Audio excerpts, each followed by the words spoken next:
Welcome everyone to session 2 of In the Shadow of Tower Silveraxe. This is a sandbox hex-crawl campaign by Jacob Fleming. This was originally written for Old School Essentials, and I have made the conversion over to Dragonbane for this run-through.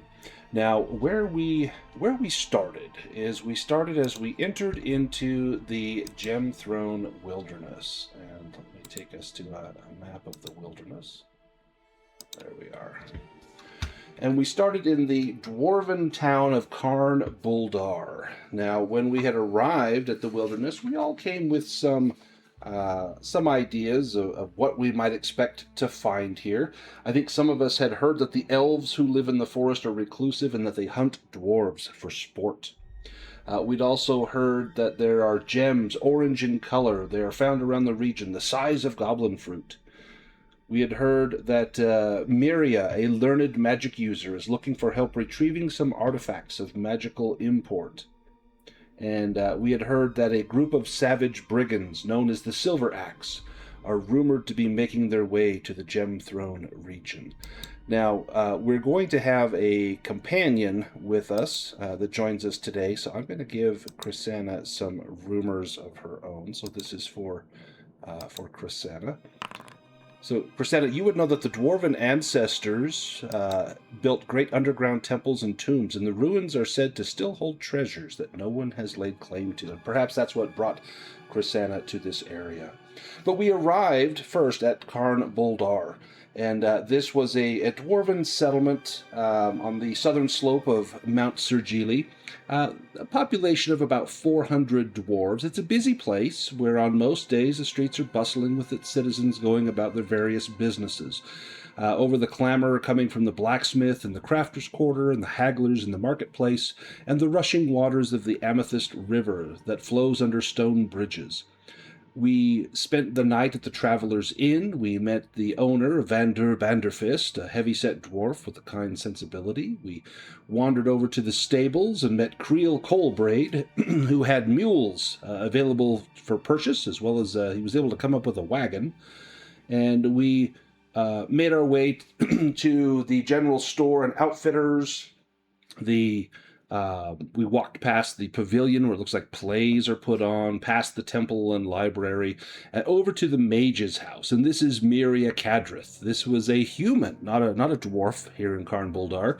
And she is looking for crystals that are found in ruins in the region. She will pay handsomely for those crystals. But she says they are large and orange. Those are the ones she wants. And one of our party... Tev had asked for assistance with a certain matter, and she said, well, bring me a crystal and we'll talk. Now, we had also heard a couple of rumors in town. One that a troll had attacked a ranch to the south near Amethyst Lake, and that Bulgrun, a retired miner who was often found sipping mead and reading a book at the tavern, apparently he has a treasure map framed and hanging on his parlor wall. Now, we chose to head south, and so we took the long road down. Since we now have mules and a wagon, we figured the road is easier than following the river, especially as we have to descend Mount Sergili. And so we headed down into the woods. You can see our path is the red line. And we camped for the night down here at this fork, and we met some elves. And these elves seemed to be... perhaps following us, or they had seen us, and then they showed up late at night, and it was kind of a tense moment. We'd heard bad things about the elves here. They seemed okay. They told us about their city that was to the west, called Rio Taesi, over here on the map, and they warned us a little bit about the Labyrinth of Shadows, this dense forest, in the middle of which lies a tower, the Tower of Shadow. And they warned us likewise that these brigands, the Silveraxe, led by a man named Duward, had recently found their way into the Labyrinth of Shadows, and now beasts were fleeing the labyrinth ahead of this throng of mercenaries. And the elves were worried that perhaps Duward intended something fell at the Tower of Shadow. Regardless, they departed for a time, our camp. They went out for a walk to survey the stars and speak to one another, and we were attacked by a troll. And no sooner had we defeated the troll than these elves showed back up and said, "Oh, we hope that troll, we saw it headed your way, we tried to cut it off, we hope it didn't cause you any trouble," but, we had managed to slay it. And then the elves bid us farewell, and they headed off to Rio Taisi. Definitely a little bit sus there, if you ask me. In the morning, we headed up towards the Amethyst Lake Ranch, and there we met a dwarf named Storg, and Storg Taggart was his name. And he said he'd been having issues at the ranch, troll issues, in fact. Only 2 of his workers remained there, Cavan and Tervis, both who Taggart says are quite worthless. But he says that the trolls are coming after his cattle, and he really needs something to put a stop to that. And he'll pay us handsomely, 200 gold, if we'll take care of the troll. He says that Cavan and Tervis say that it lairs in some sort of cave or hole in the rocks near Mount Kavrib off to the west, just in that forested area, probably right around here. They followed some tracks for as far as they dared, which probably wasn't far, suspects Storg, but he thinks it's coming from over there. He also told us that he had lost an important heirloom while fishing out on the lake. That he lost a locket that belonged to his late wife, Brunhilda, and he wore that locket every day since their uniting ceremony until it was stolen right off his neck by some mysterious female that lived in the lake. He said she came up and beguiled him and took it off his neck and fled into the water, and he's not been back. He says there is an old shrine on the lake, an old cave where it was said that the dwarves that first settled the Gemthrone Wilderness had gone to worship, but he's never set foot in that shrine. Gives him the creeps, he says. And so where we pick up the adventure is we are at the ranch. We've gotten some information. We have some jobs to do. And we have a new party member among us. Chrisanna, would you like to just introduce yourself? Tell us what we might see if we see Chrisanna and what we might like to know about her. So I think you see a short halfling, maybe even for halfling standards, maybe not. And she's clad in this leather armor, and sort of sticking to the edges of even like the wagon and everything, just looking out, examining everything, and just sort of constantly on guard, and looking for opportunity. Excellent. Has she adventured with any of these folk before? I am not sure who is. I don't think so. Although maybe Orla. Did you do the treasure from the deep? I did. Yes. So then Orla would have been there, and Circumference as well, I think. Yes. Yep. Yes. Okay, so you would know some of these adventures, and perhaps that's why you're with them. Yeah. Excellent. Well, let's pick up the action here. Oh, one thing I forgot to mention. When we were camped down here, we could see to the southwest on top of Mount Kazengi, we could see some ruins up there. So I've marked the Mount Kazengi ruins on our map as well, right there. So we've got lots of places we can go and explore. This is a hex crawl, so you go where you want and you find the adventure that's there waiting for you, or the stuff that finds you along the way. But here we are at the ranch. Dawn has broken, the sun is up, and Storg is his usual grumpy self looking at you all like, "Aren't you gonna go get that troll yet?" And he's directing this towards Circumference. Well, yes, we'll go get that troll, but first I have some urgent business to attend to in that lake there, but as soon as I've attended to this business, I'll make sure your troll problem is taken care of, my good sir. Yeah, so I didn't mention what that business was. Do you want to tell us what happened last time? Well, yes, I made a wish to a genie using this here magical ring. However, I did not take the proper time to word my wish correctly, and the genie granted my wish. However, it mentioned that the item which I wished for was hidden at the bottom of a lake, and I'm assuming it's this lake, as it's the only lake nearby. So my best course of action would be to find find what I seek at the bottom of this lake. Excellent. Well, Storg's a little bit unhappy that you're not going to go after the troll. You're going to go, pleasure sailing on the lake. And he even said he has a boat, and he's got it in a shed. And if you want to use the boat, I'll let you, but only if you get my locket back.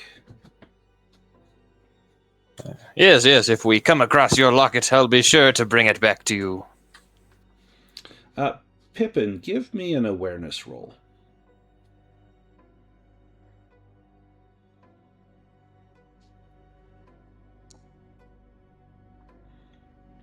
Pippin. Storg, here on this ranch, he has a couple of animals. He's got a cat that he names Mouser. And you notice that Mouser has taken a rather keen interest in Pippin.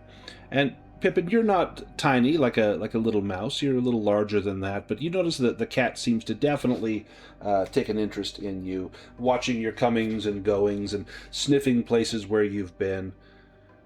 What's Pippin's reaction to that? Yeah, I like to think he would catch on pretty quickly, and I think he might saddle over to maybe Orla and like tug on her pant leg and just say, "Would you carry me for a few moments? There's a bit of a cat. I think he's not like Tev." I think even as soon as he says like, "Will you carry?" Orla just scoops him up and is like, "Of course," and puts him on like her shoulder. Nice. Uncivilized beasts. I could see Tev maybe, not Tev, Pippin grabbing onto like a lock of Orla's hair, just hanging on as she moves around. Reynard is unbothered by the cat, but Storg gets a chuckle. He says as he sees Pippin get scooped up by Orla. He then places a thumb against his left nostril and blows out whatever was in his right nostril onto the ground, looking at you all. Time's wasting. Well, then let's go. Yes. To the lake. Yeah, nothing encourages us to get on a boat as to that. Yeah, right? Goodbye. Yeah, what finishing school did you go to, Storg?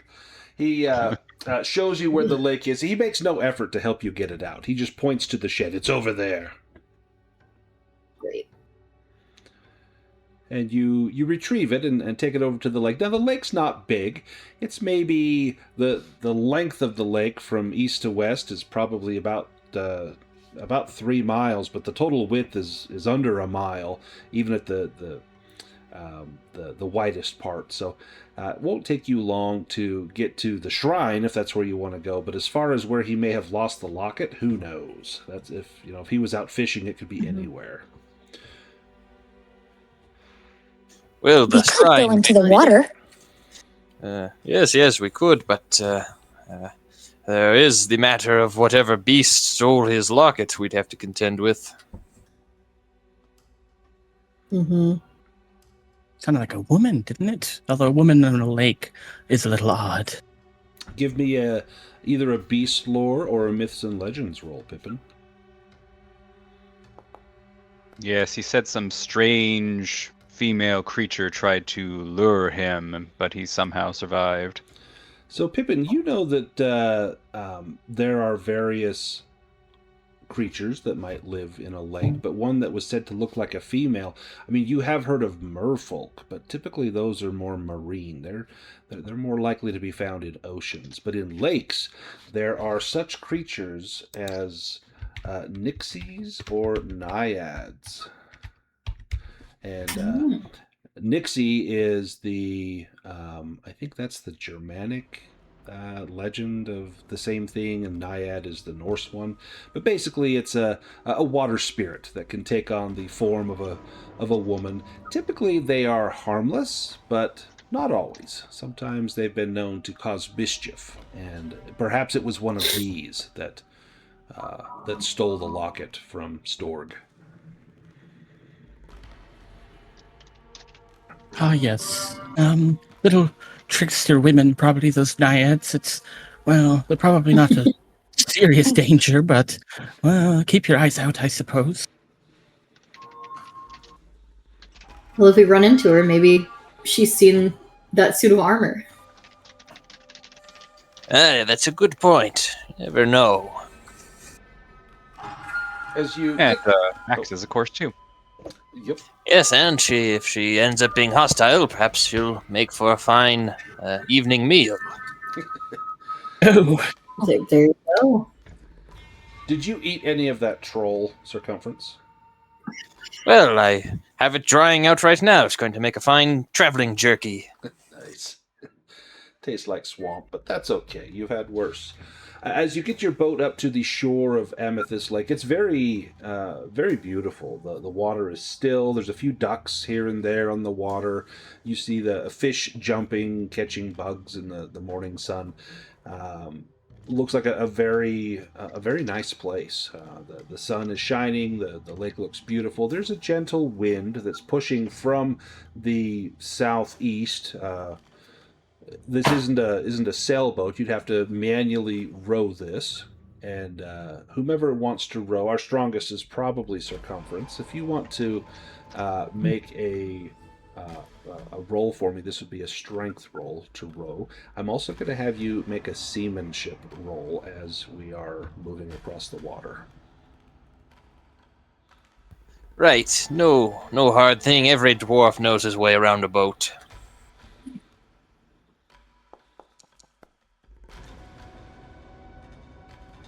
As you're pulling on the oars, you notice that the wind is not in your favor. It keeps pushing you off course, and this boat has seen better days. You know it's in need of some repair. In fact, water is coming in through cracks in the bottom. Do you push that roll, or do you continue? Let me see if my seamanship, my knowledge of the workings of boats, can save me here.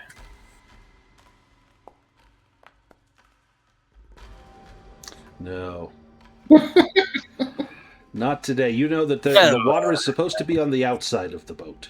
Yes, I did mean underground boats, of course, for underground lakes. Not used to this sort of above ground sort of thing. Yeah, the whole wind thing, you wouldn't have that in an underground lake, and it's throwing you off. Do you push that, or just trust yourself to continue onwards, even though it may take you a little longer to get there? No, I think that I'll simply trust that the extra time will allow for some fine storytelling as we take an extra 30 minutes or so to get to that shrine. And let's have Pippin. Can you give us a story of maybe a time when you've been on a lake before, or is this your first time? well, yes. This is definitely his first time on a boat, on a lake. Yeah, in fact, probably the mice can. Well, we live in the trees. Water is the most we ever get is the rain as it drips down to the forest floor. And maybe you look a little uneasy at the water that's slowly filling up the boat. Speaking of uneasy, I imagine Tev is not a fan of this water that's creeping in. Tev, have you ever been on a boat before? I feel like he has. Definitely not like ocean bodies of water, although a lake can definitely seem like that, depending on the size. He's like mildly uncomfortable, but it is not a new experience. Yeah. And how about Orla? Have you been on a boat before? Yes, I think she has. I was looking at her Bex. It looks like she grew up in tropical forests, so I feel like water, yeah, is pretty normal for her. And Chrisanna, have you been boat bound before? She has, I think, in Shadows of the Deep, where Oh, yes. she even has a breathing stone. Yeah. So, in fact, maybe your hand reaches in and you clutch that little stone, thinking, "Gosh, if this thing tips over, I want to be ready." Who else has a stone? I think Orla and Circumference have a breathing stone. Mm-hmm. Okay. Yes. Let me have Tev make a spot hidden roll. Alrighty.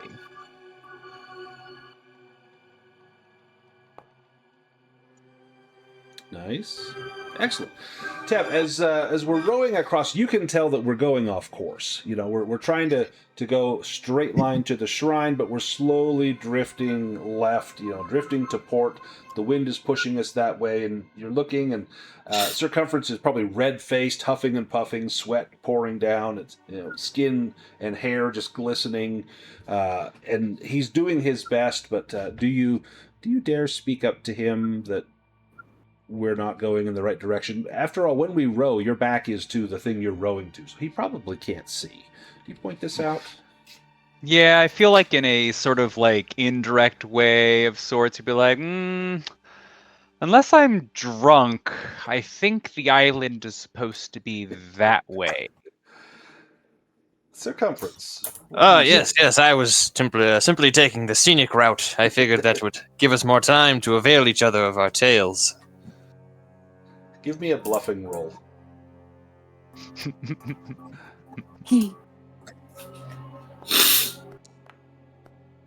Best bluffing roll ever. Yeah, you can tell as he's huffing and puffing and grumbling and grinding his teeth that he's not having the most pleasant of days.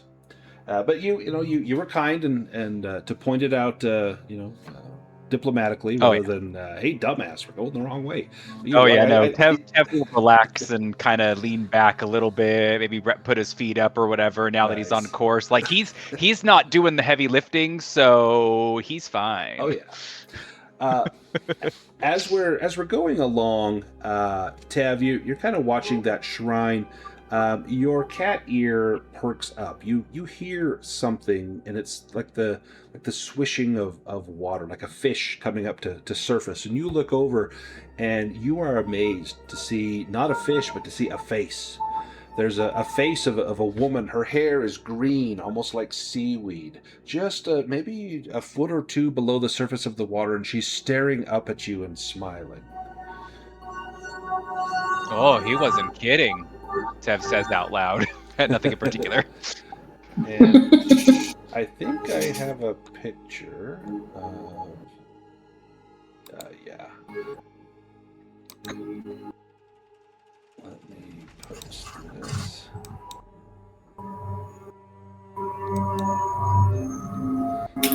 So that is what you see. Do you point that out to anyone else? Oh yeah, he starts verbally, and then if people are confused, he'll eventually kind of like motion in the general direction. I'm going to say, Chrisanna, you're probably seated over there kind of by Tev, and you look down and you see that face. What's your response to that? I think Chrisanna just immediately... She remembers the merfolk. I was going to ask if you had PTSD from that. Yeah, I think she's a little horrified. I currently can't get it reloaded, and now I'm stuck outside of Foundry. Uh-oh. No. Let me... It says I'm still in the game. Okay, let me kick you. Okay, now try and rejoin. Let's see.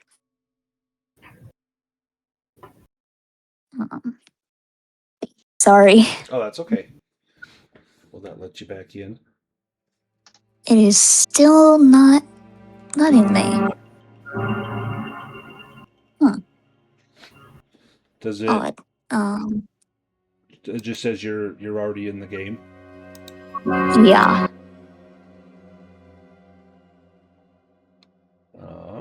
Maybe now hit F5 and then try jumping back in.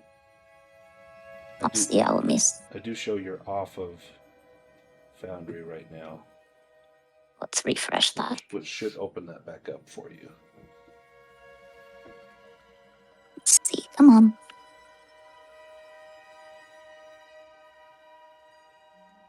It's loading. So sorry, y'all. Oh, that's okay.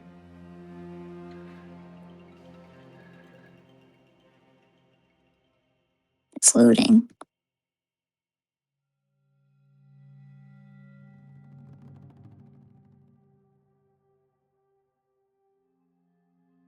Now it's not loading. Uh-oh. Oh, dear.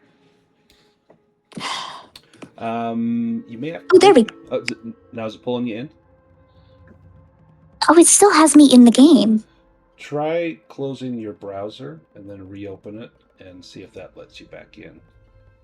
Because I do show you not in the game. I think it's probably just not refreshing on your end. Yeah, let me see. While you're doing that, let's go to Orla.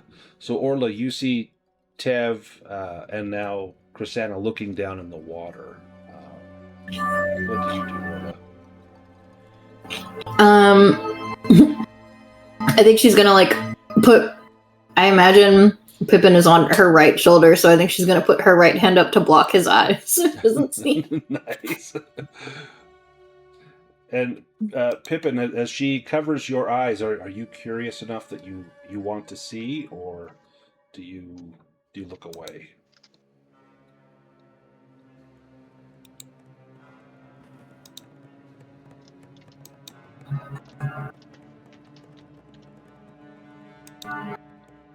What would Pippin do there? Well, I mean, we know they're naiads. At least he's assuming. Doesn't really know much about them. I don't know if they speak our language. But he's not trying to attack. Let me. I'm going to take us to a map here in just a second. Are you back in, Krisanna? It looks like you're in Foundry. I'm in. I still can't get in. I sent a screenshot of what's happening. Oh, shoot.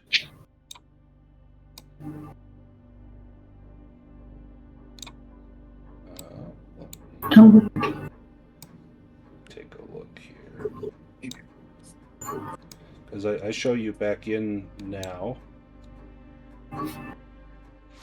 Yeah, no, I'm not in. Okay, let's see if we can. Let me try. I really am sorry. I don't know why it's doing this. Yeah, let me try kicking you again. No worries. So I show you've been kicked from the world. I'm going to drag the rest of us to a map here.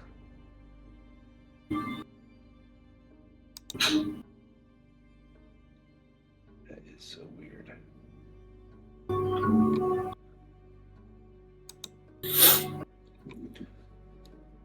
Any luck getting back in? I kicked you again.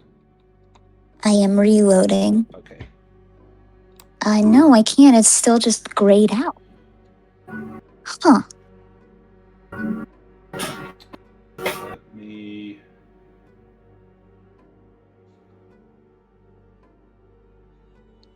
See if let me try refreshing on my end. See if that makes any difference here.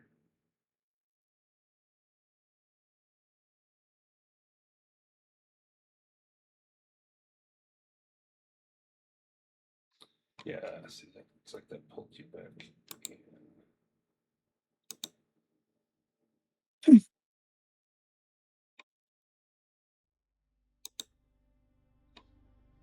That should have dropped you out again.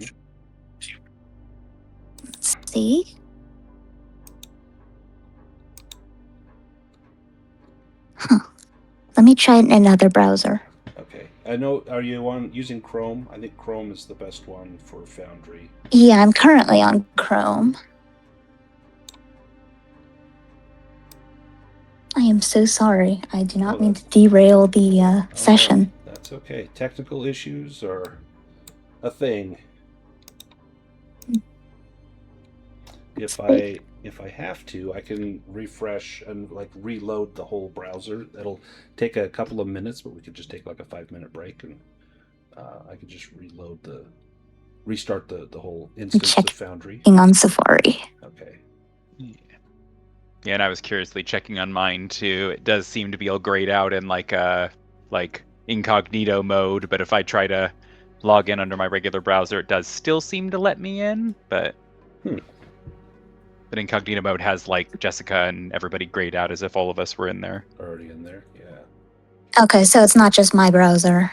I was curious, yeah, so I tried the incognito mode just in case. Safari is also doing that. let's okay, why don't we just take a quick break here, and I will restart the server, and let's come back in like 5 minutes or so. So I will Okay, see you cool. all in 5 minutes. Thank you. No problem.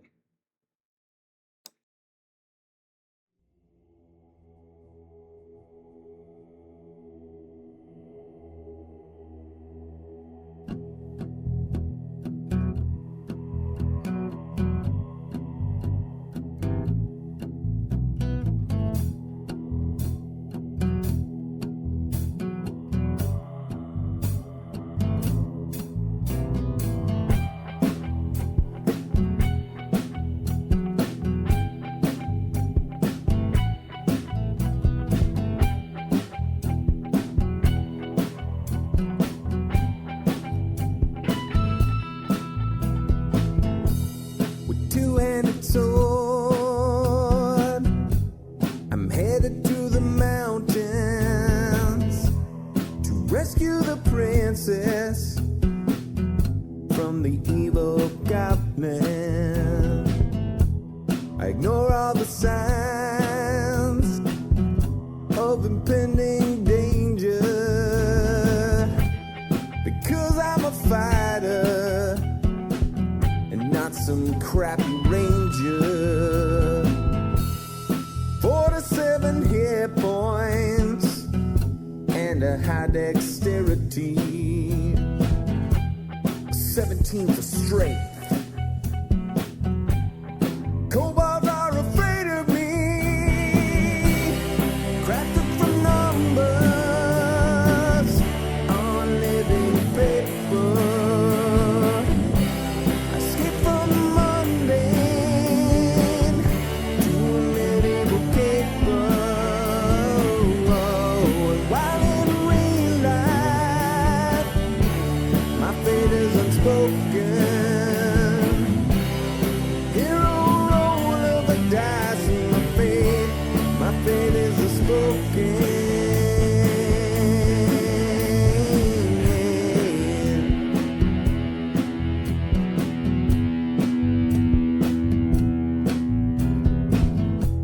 I locate the lair, but it doesn't make much sense to me. I think that the DM might be out to get me. A hero in armor and truth, parts tell my legacy. The flame of my torch illuminates the enemy. I win in a battle, hewing foes asunder. The deeper I venture, the deeper I wonder. The bodies pile up before me, the corpses I plunder. The deeper I venture, the deeper I wonder. Okay, I restarted it. Can you guys get in? Will that let you in? I see Luke and Tim are already in. Yep, I got in. Hello. Excellent. Let me see.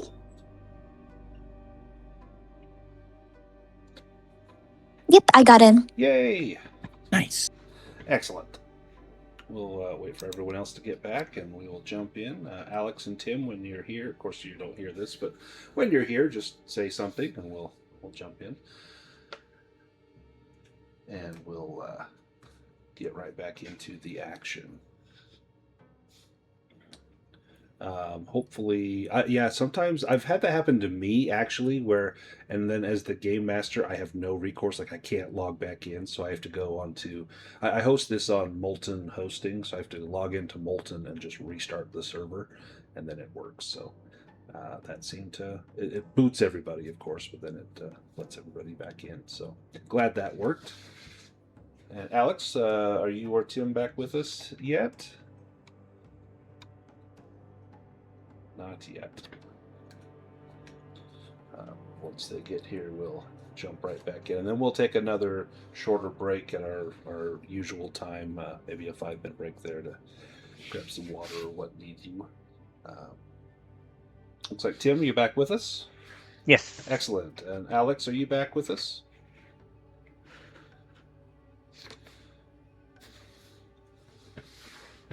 No Alex yet.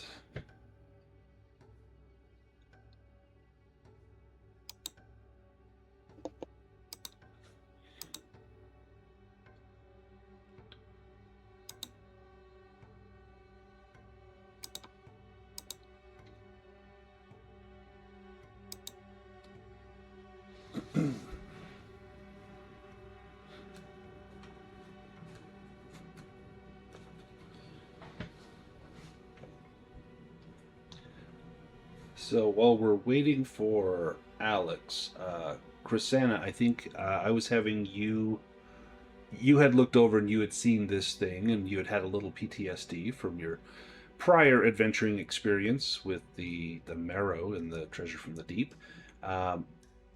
When you see this face, is this something that would strike you with curiosity or more with trepidation? I think she's probably a mixture of both. Yeah.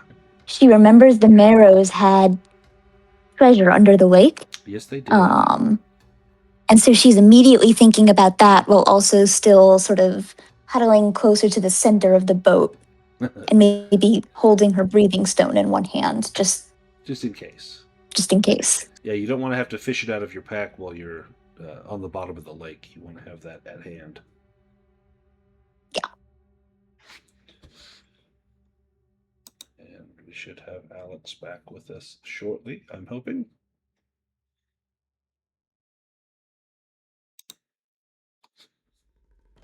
Well,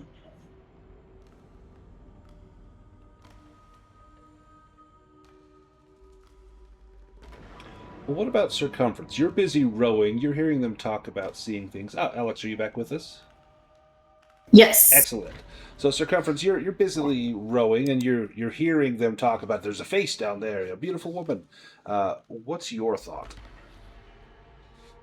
Well, circumference is more focused on dislodging this hunk of sphinx jerky from his breakfast, and perhaps with a final victorious grunt, he spits a large hunk of sphinx jerky out into the water that had been stuck in his teeth all day. Ooh, when it hits the water, the face under the water pops up, and arms actually come up onto the side of the boat as she raises up and looks into the boat. She's only raised up, so just her eyes and like the top of her head are peeking up over the side, but you can see her delicate hands and fingers as well. And she looks over at each of you smiling. And she doesn't speak. She just watches. And she seems non-threatening, but she takes a keen look at Tev and is smiling at Tev. And she reaches up a hand and with her forefinger she gestures like, come closer, come here. I don't necessarily know that he would lean closer, but he might like fiddle with his bone dice kind of casually, kind of like distracting himself, just kind of moving them about in his hand. Yeah, give me a will roll.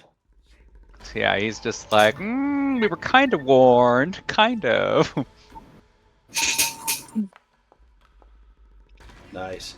You get the sense that she's very alluring. You could see why Storg probably leaned in close and then she stole something from him. And you clutch those dice like, oh, I've heard this story. I'm not letting this happen to me. And you refuse to get a little bit closer. Now, she begins to pout. She gets a very sad look on her face. And she turns and she looks at Circumference and her eyes go wide. She holds her other hand up to her mouth as though stifling a giggle. And then she points at Circumference. And Circumference, you're still rowing. Do you have any time for this sort of nonsense, or do you continue to row? No, I have no time for this. I need to get to this island. I'm more concentrated on rowing, and I'm sure the sweat is in my eyes, so I can hardly see anyway.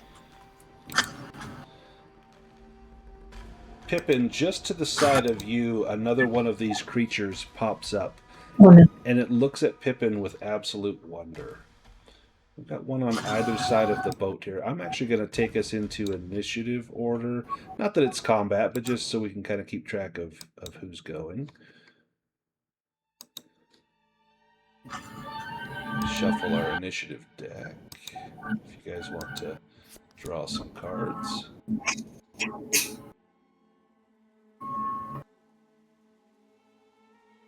Perfect.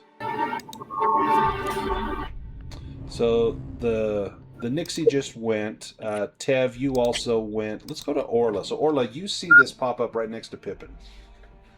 Mm-hmm. I think she's just like, hello, how's it going? And she gets kind of a confused look on her face, and then she begins to sob quietly. And she says, "Oh, we're so glad you're here. There's trouble on the island. That was our home, our sanctuary, but something terrible has happened there. Will you help us?" What happened? Give me a will roll, Orla. Oh boy, okay.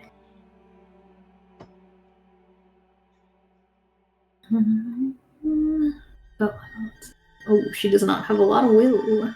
Ooh. Woo, made it though. She says, a great scaly creature has come. It has taken up residence in that temple, and now we are forced to live out here in this cold water. Won't you let us aboard? I think you're suited for the water, but we can help you with the temple. And she looks a little bit dejected, and then she looks at Pippin. And Pippin, it's your turn. I think Pippin would catch on with Orla and nod vigorously and just say, well, yes, look at this bold Sir Knight, a big scaly monster. Well, that just sounds like dinner to him. I'm sure we'll want to check it out, yes. Give me a will roll, Pippin.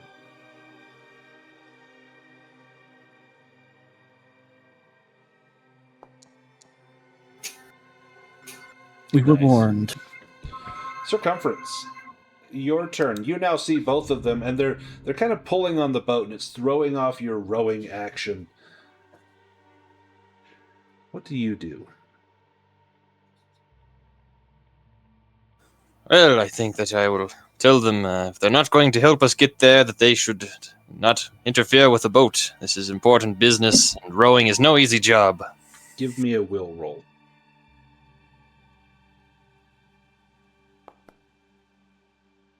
Nice.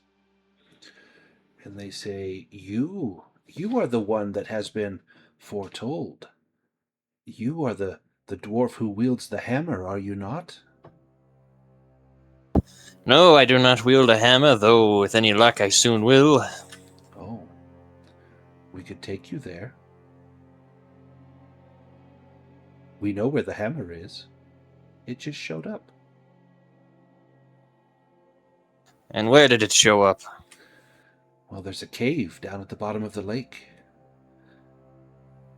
It's down there. It's dark, but if you hold my hand, I'll take you. Will we not drown? Sorry.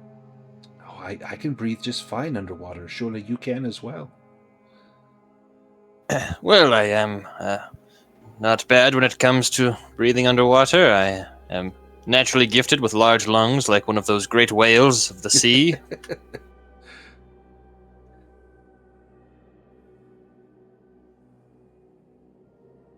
But no, Pippin is right. We have a goal in front of us. I will deal with the hammer later. Let me have Chrisanna give me a will roll as well. All right. Oh, nice. The two naiads look very dejected, and they begin to pout, and then they both kick down into the water and disappear from sight.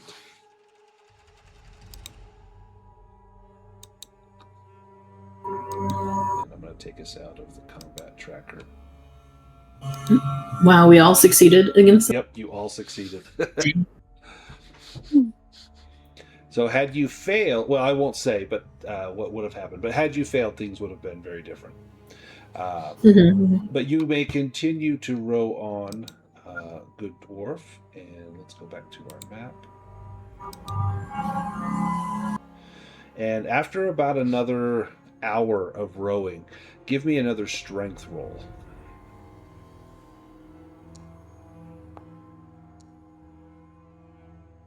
Yeah, this time it goes a little easier. You've heard of now your hammer, and you think, oh, it's perhaps it's here, and that spurs you on, and you eventually beach your tiny craft up on the island there at Amethyst Lake. Now, the island is little more than a bunch of rocky crags.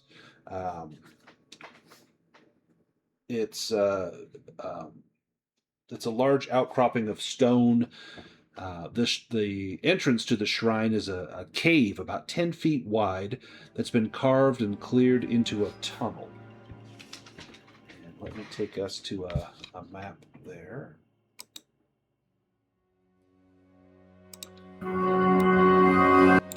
Drag some tokens on it. That'll get us on there.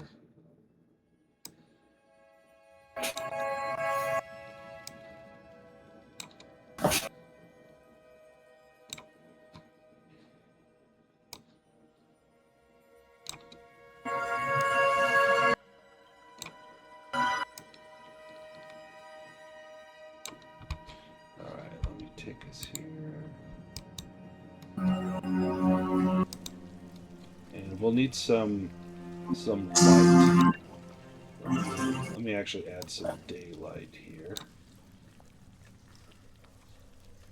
There we go. Got a little bit of daylight enough to be able to see by Pippin casts light. Let me give you light source. Perfect. Anyone else want to light up a torch? Or just use Pippin's light? Pippin, as you and Reynard head in, you can see that the tunnel descends, sloping downwards a few hundred feet before it finally opens up into this large natural cavern.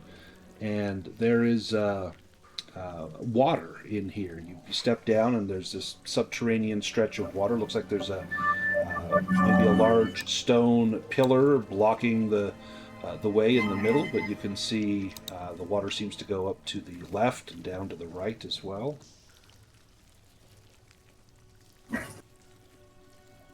Already decisions to be made about where to go. That was quick. I know they were trying to lure us into the water, but do you think that thing they said about that monster or something was real? It's entirely possible. Yes, I felt like it seemed honest.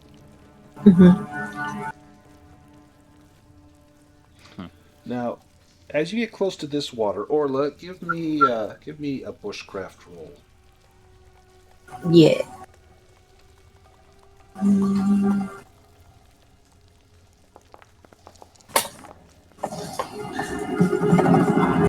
The water is cool. It doesn't seem too deep. It'll go to about your waist, which for circumference and Chrisana is probably up to about your shoulders. For Reynard and Pippin, that's going to be over your head.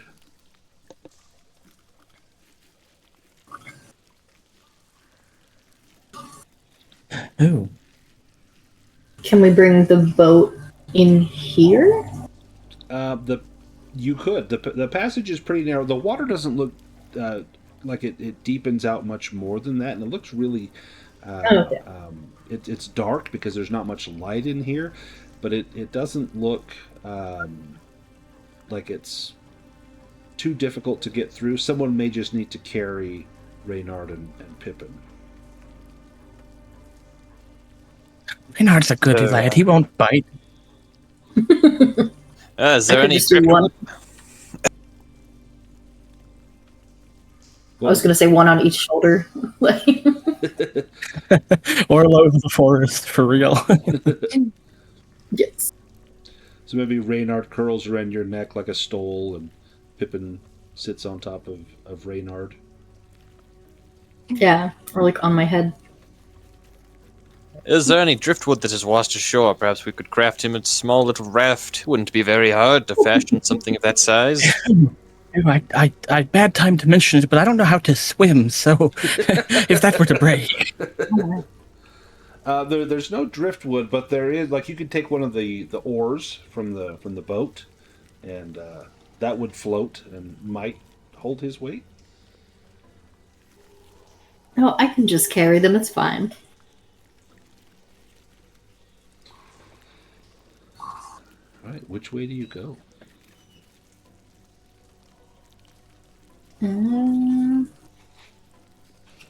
Toward the pillar, right?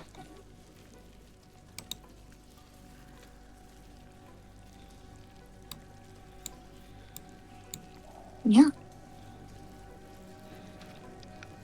Ugh, water. I was waiting for Tev. I miss the sands. Right there, I'm going to pause it as something happens. Tav, as you get into the water, you look back and you see something squirming and writhing in the water, and Blech. it looks like a mess of leeches, blood-sucking fiends, and I am going to drag us into a little combat encounter here.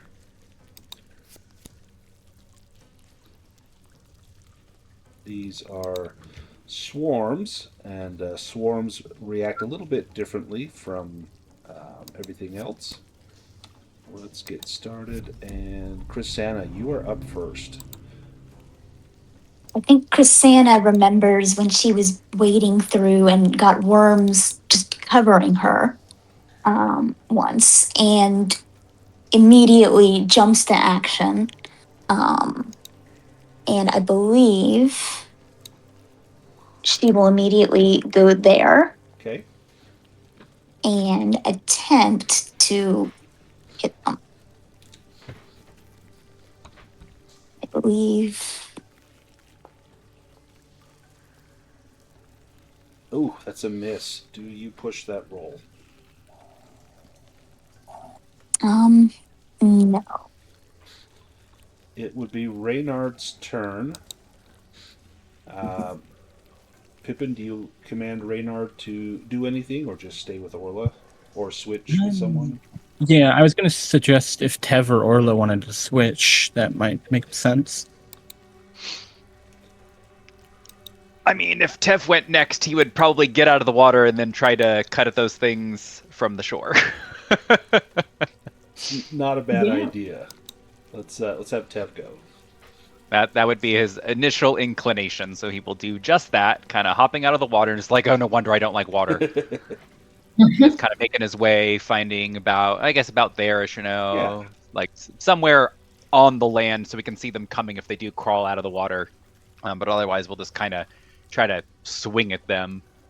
Yeah, you see a huge, almost like a school of fish, but it's this writhing mass of leeches that's squirming towards the heat given off by your bodies as you enter the water. Yeah. He doesn't like that. Doesn't like that at almost all. a dragon. Apparently not. So close. I know, Oh, right? no. I feel like in this instance he'll push it if for any other reason other than the fact that he's like a little bit panicked, because they're not like overly dangerous looking, but they are gross looking. Oh yeah. So that's definitely getting to him. We'll say he is scared. It seems to be the most appropriate situation. No, he doesn't like these things at all. Man. Circumference. Yes, I open my mouth like a great baleen whale, and I try and catch one as it swims by, and chomp down on it and see how they taste. Nice. They are pulpy and rubbery, almost like gummy worms, but with a very juicy center from whatever blood they've been able to lap up from fish or whatever else inhabits this water. Yes, they're a delicacy. I will then try and kill as many as I can and lop them back up on the shore that we can save them for a later meal. Nice.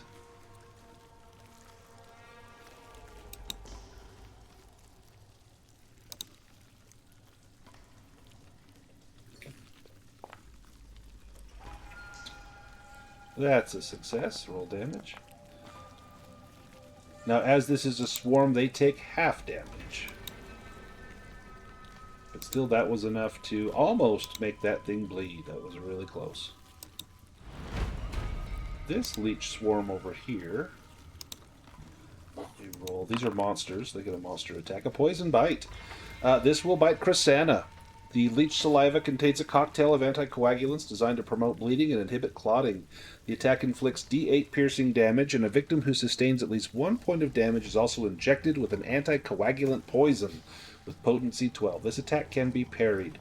Chrysana, you've used your action. You could fast footwork this, or you can take the hit and hope that your leather armor protects you. She will absolutely probably fast footwork this. Go ahead and make an evade roll. Okay.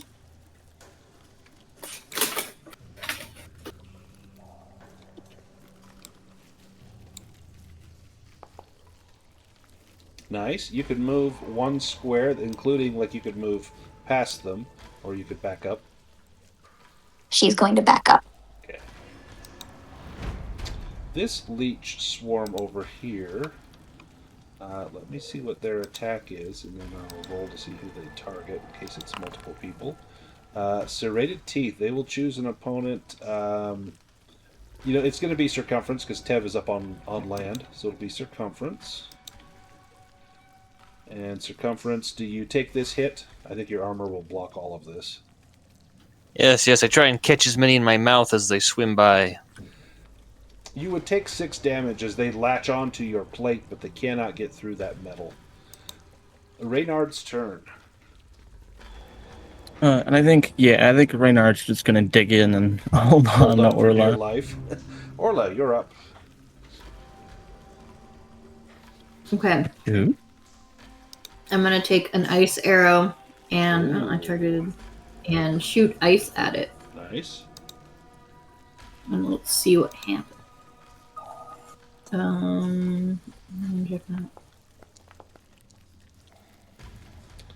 Oh, Oh my god, really? do you push Alright, that? Yeah. Yeah, your bow skill is a 15. Come on. There we go. Better. Go ahead and roll damage. Hmm? And did you add the damage for the ice arrow as well? Yeah. Excellent. Did I? Let's see. 2d5 plus 1d6. What's your agility bonus? No. Nope. So let's add that. So I'm going to have you roll I think these do an extra 1d6. Yep. Roll a 1d6.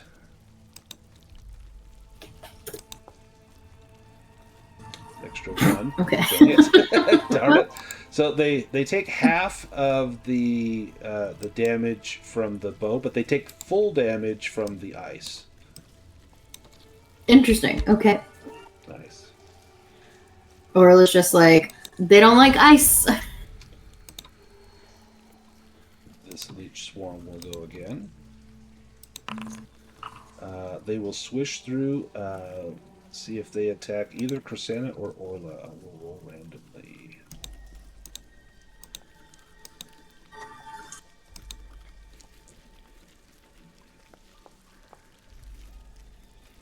Going after Orla, do you take this damage, or you could fast footwork this?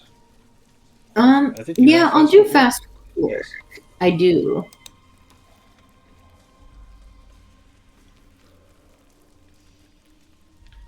an evade roll. Mm-hmm. Do I make the evade roll? Yeah, go ahead and click on evade. Or if Okay. you're using the HUD, you can click on dodge.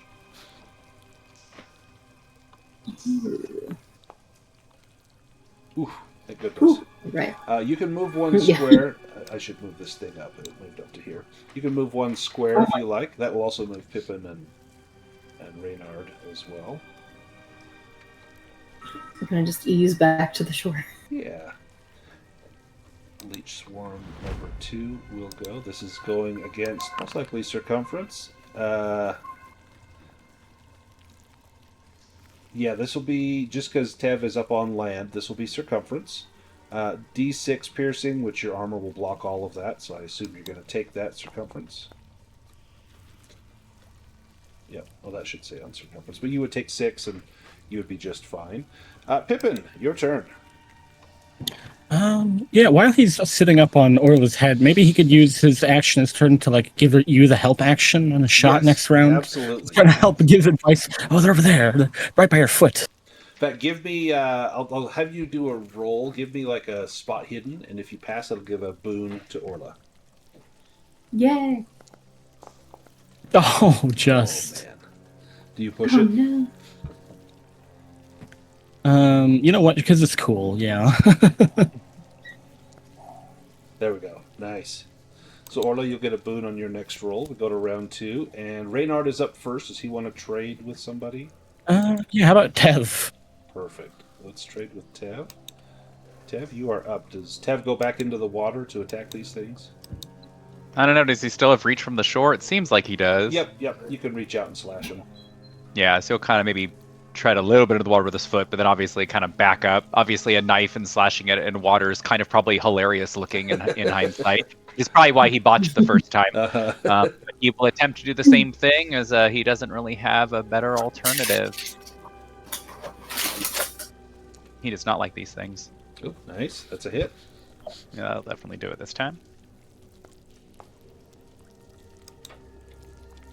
Ooh. Nice. Good hit. Let me deal half that damage. And now there is fresh blood spurting out of that leech swarm. You've taken down at least half their number. And then do you move at all, Tev? I mean, he might like back up like a little bit, kind of Yeah. just the jostling of like going onto the land, stepping into the wading of the water, stepping back. Yeah. Nothing else though. Perfect. Chrisanna, you're up. The swarm is all around you. Yeah, I think Chrisanna is going to attempt to. Actually, hold on. I'm trying to read the text for backstabbing. You'd have to have an ally. Yeah, next that's to what I the thought. leeches as well, unfortunately. I think so. She's just going to make one strike. Well, that's all she can. And then with her dagger.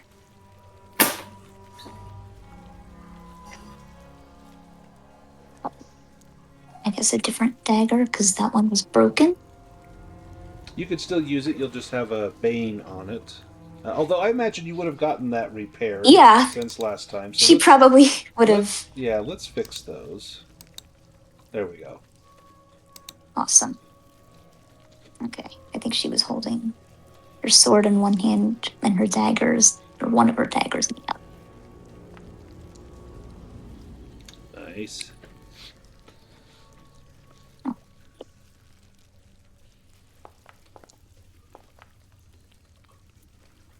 Excellent. You take half of that. And no blood out of that one, but it's really close. And then, do you move at all, Chrisanna?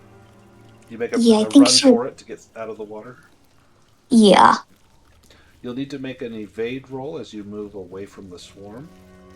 Otherwise, they'll get a free attack on you. All right, let me roll evade. Nice.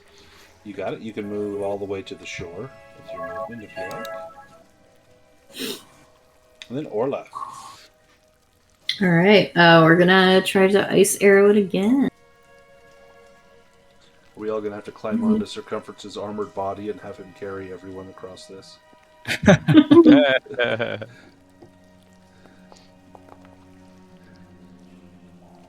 Nice.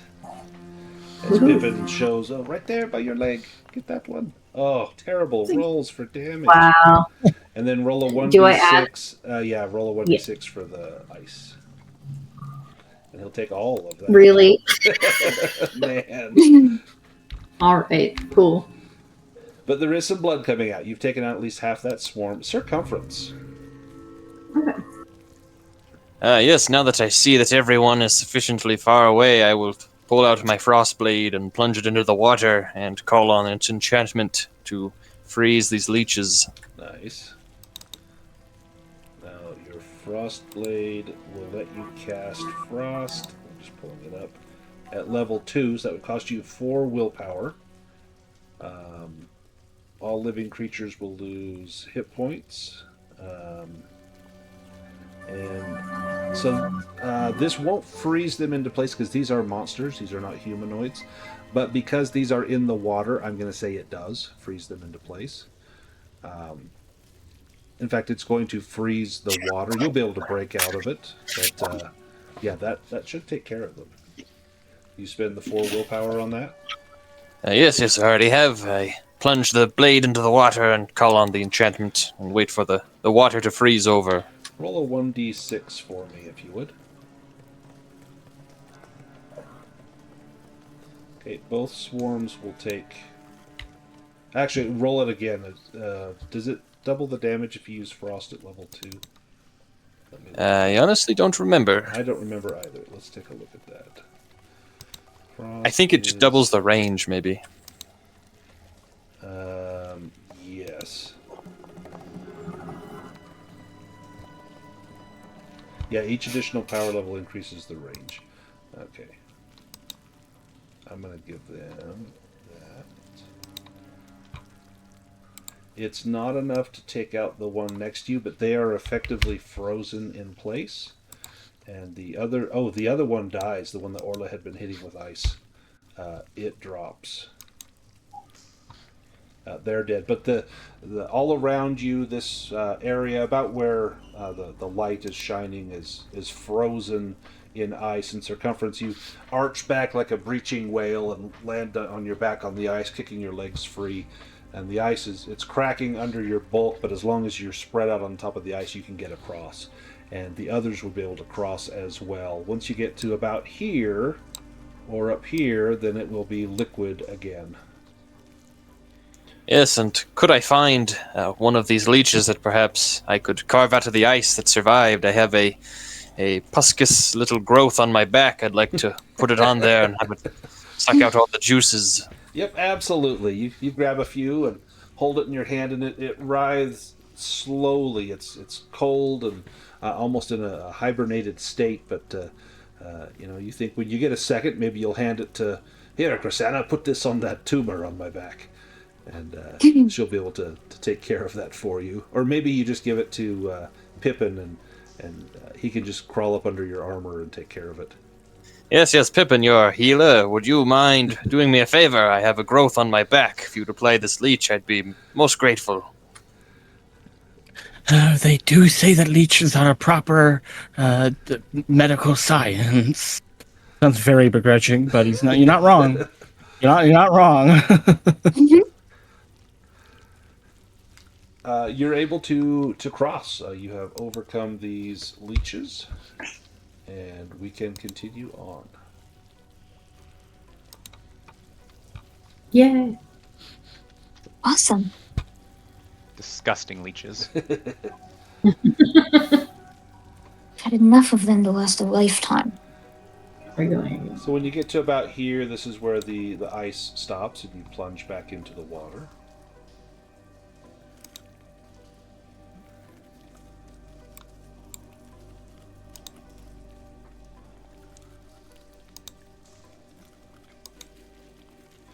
And again, some pillars in here that make the going difficult. And then you see a shoreline up here. as well as a shoreline down here to the right. Circumference. As you get up here, you spot a couple of things. Let me read the flavor text for you as you get up here. There are 6 sturges that are hanging from the ceiling. Some of them are perched on a large statue. That's the star. That's the old school map symbol for a statue. That are perched on a statue and they're sleeping. All of these things seem to be asleep. The statue is a 15-foot tall statue of a humanoid figure with 3 eyes. It's holding an object in its hand up towards the cavern ceiling. Circumference, as you were the first up there, give me a spot hidden roll as you look at the object in its hand.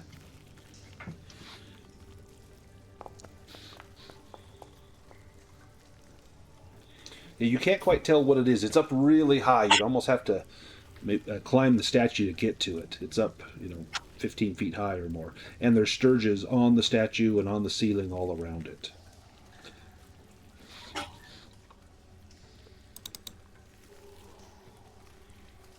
I'm not sure if we want to fight these, but there's quite a few of those little sturges in here. Do you send the thief to go try and get that down? We have a couple of thieves. I mean, Chrisana will immediately volunteer. Oh yeah, Krisana's ahead of them, so feel free. Yeah. Or we have a mouse that's so small, maybe no one would even notice.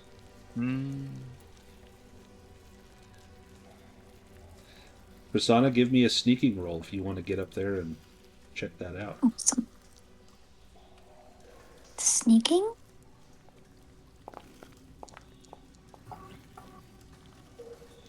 You get up to the statue and looking at it, it's curious. You see the face of this statue, and it's almost hard to tell. Is this supposed to be a human, or is this something altogether different? It's got 3 eyes. It's almost like a cross between a human and a cyclops. There's 2 human eyes and then an eye in the center of the forehead, and you could climb that statue. It would be an acrobatics roll to get up there and see what that object is. I think she'll probably do that. I have rope, although I don't know if that gives me a boon. It's automatically applying. Yeah, if you could, maybe make like a lasso and toss it around the head of the statue and use that to help you climb. Yeah, I'm thinking she does that. And there is a sturge perched on the statue, so you got to be very, very careful. So if you fail this, it's going to wake them up. So give me that acrobatics roll. Oh, with a dragon. Yeah, you get up there really quiet, and the sturge you can feel the vibration of its breath, and it's probably thinking about plump little halflings filled with blood that it would just love to drink. But the object is some strange sort of circular stone disc, and it has 3 circles engraved on it. Let me drop this into chat. I don't have a picture of this, but there's an item there, the circular stone disc, and it's right next to one of the sturges. You're going to have to make a sleight of hand roll to grab that and not wake up that sturge. Right. Got it. Yep, you managed to grab it. It's small and round. It's maybe the size of like a CD. We might think it's about that big, but it's made of stone. It's fairly heavy, but you can hold it in one hand, and it has these 3 circles engraved on it. Awesome. She's going to hop back down and then sort of make her way over. Give me another sneaking roll. Let's see. Oh Oh. no! As you hop back down, there's some bones on the ground that you didn't see before, and you just happen to step on the skull of what's probably a bat or something, and it crunches underfoot. and instantly the sturges begin to wake up. Let's. When Cresana steps on the skull after it's made a loud crack, Circumference will yell out, "Cresana, look out for those bones there." Thanks, that was a close one. Let's. That was awesome until it wasn't. Let's. Well. Let's go to a battle.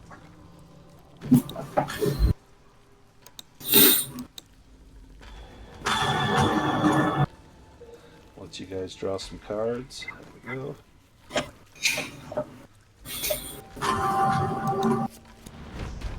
Circumference, you are up first. I will switch with the Sturge number 2 and let him fly towards me. Sturge number 2.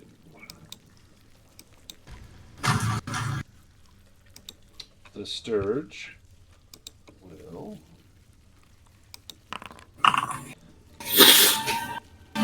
He will attack a victim within 2 meters. He can move as well.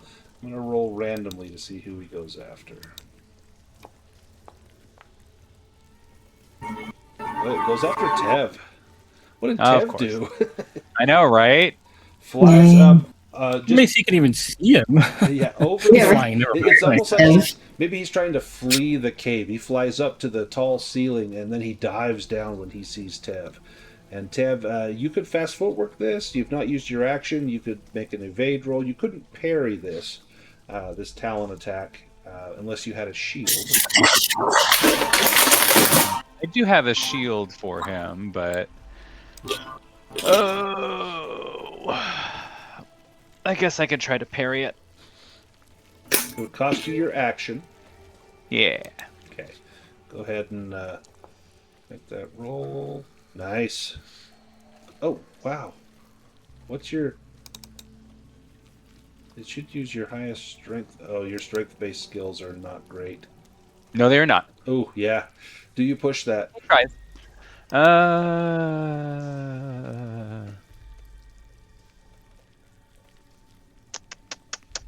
Nah. The talons get through and strike you for 5 damage. I'll apply that to you. Your armor blocks 1 of that. Circumference, you're up. Yes, with the Sturge in range, I swing my sword at it. Nice. That thing's going down. Excellent. It's Oof, that is a lot of dice. a lot of low rolls, though, my goodness. Yeah, you absolutely splatter that Sturge as it swoops down towards Tev. Now, you can move Circumference if you like. I know this is a good spot. Alright. This Sturge is probably going after Cresana. Oh, no. The player with the highest constitution is that Circumference. Most likely, he's got an 18 of Constitution. I think that's probably Circumference. He's just thrumming with blood, yeah. He's like, blood! No wonder you're eating everything. You will fly over. This will inflict 2d4 piercing, and it will attach to you. Every round that follows, you'll be drained of blood for 1d6. Armor has no effect on that until you are dead. And then it will regain the same amount of hit points up to its maximum. You can make a strength roll, which would be an action to remove the Sturge. Now, you could try to evade this attack. This wouldn't be a parryable thing unless you have, like, the Shield Master. Well, if the initial attack doesn't get through my armor, does it then not attach? Then it would not be attached. And I don't think it can get through your armor. Isn't your armor 8 or 9? It's a 9. I have my ring of protection. Yeah, so it can't even get through your armor, so it does not attach to you. Perfect. Tev, you used your action. Cresana, you're up. All right. Cresana, I think, is probably going to rush over and attempt to attack this Sturge that was trying to attach itself to Circumference. Nice.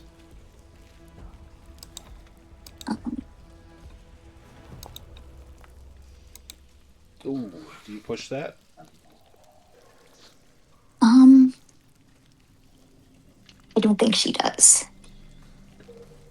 We go to another Sturge. This one, let's roll the attack. This will be going towards circumference again. I don't think it can get through your armor. But they don't know that. Reynard, your turn. Does Pippin command Reynard to attack? I think. Actually, I think Pippin's gonna trade with Reynard. Take his spot. Alright, Pippin, you are up.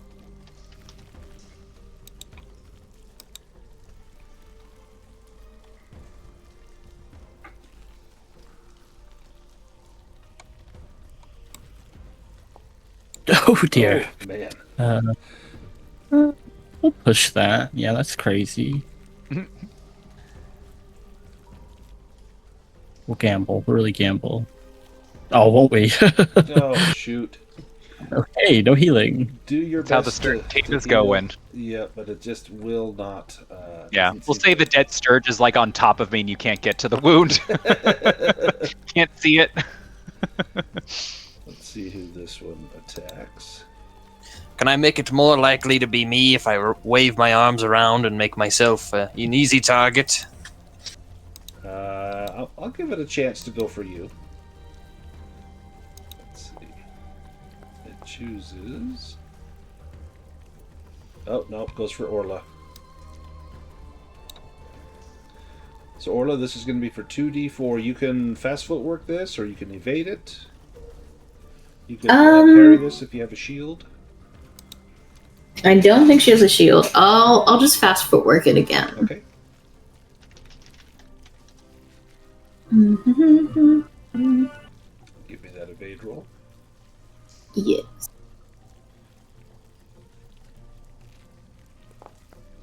Oh, no. Come on now. You try to step out of the way, but the Sturge talons prevent you and nail you for 4 points of damage. Ow. The last Sturge.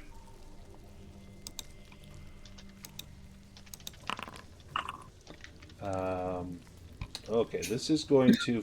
It's going to swoop over to here. So this will be Orla and Chrysana and Circumference. You need to make an evade roll, not an action. If you fail, you become dazed.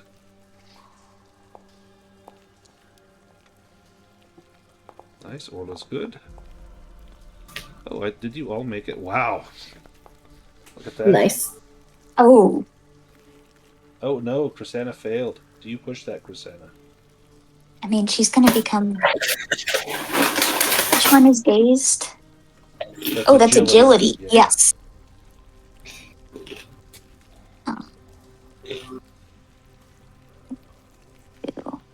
She's getting very disheartened by all of this. Just, what if... There we go. Yay. Orla, your turn. Oh man.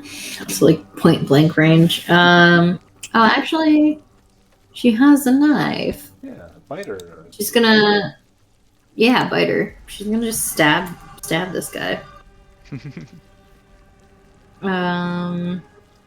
Is it slash or stab? You could choose either one. Oh, okay. I guess stab. I've never used a knife before. Oh, well, you didn't grab the sharp end, so you're already halfway there. Yes. That's a good blow. Still Not low. bad. Good hit. Blood flows freely from that Sturge. Nearly a mortal wound. Yeah. Does Reynard do anything? No. Go to the next round. Chrysana, you're up first. Okay, Now, if you wanted to backstab, you absolutely could. In fact, any of the Yeah. Sturges you could backstab. Not that you have to, but if you wanted to, that's an option. I think she's gonna attempt to backstab that Sturge. Okay. So then roll it with a boon and add 1d8 to the additional damage. Awesome. One boon and 1d8. There we go. Nice. Awesome. Oh, wow. Terrible damage roll. But it hits nonetheless. Orla, can you finish off that Sturge? Hopefully. We'll see, won't we? Yes, you can. Yay! Oh my god. Man, awful rolls, but it's enough. Mhm. You can Yay. move as well, Orla, if you like. Oh, yes, please. Now, if you move that far away, you'll have to make an evade roll to get away from that one. Otherwise, you can stop from that right guy? there. Yeah. I'll hang out here. I can stab him again. It seemed to work last time. This Sturge here. Yeah. Let me see who he will target.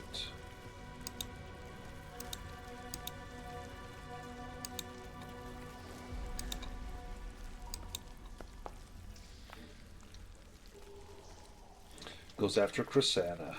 What does he do? Well, never mind. He actually... this will be Circumference, Chrysana, Orla, and Pippin will need to make an evade roll.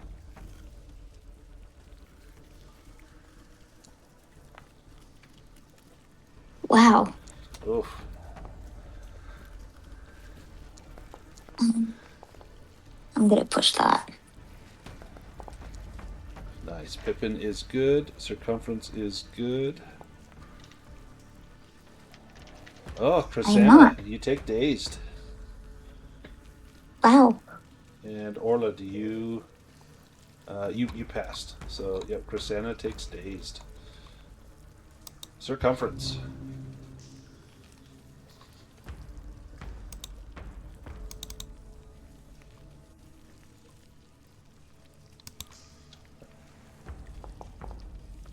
There we go. Man, a lot of low rolls.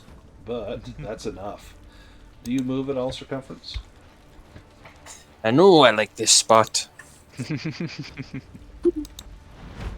Sturge will go after either Chrysana or Orla.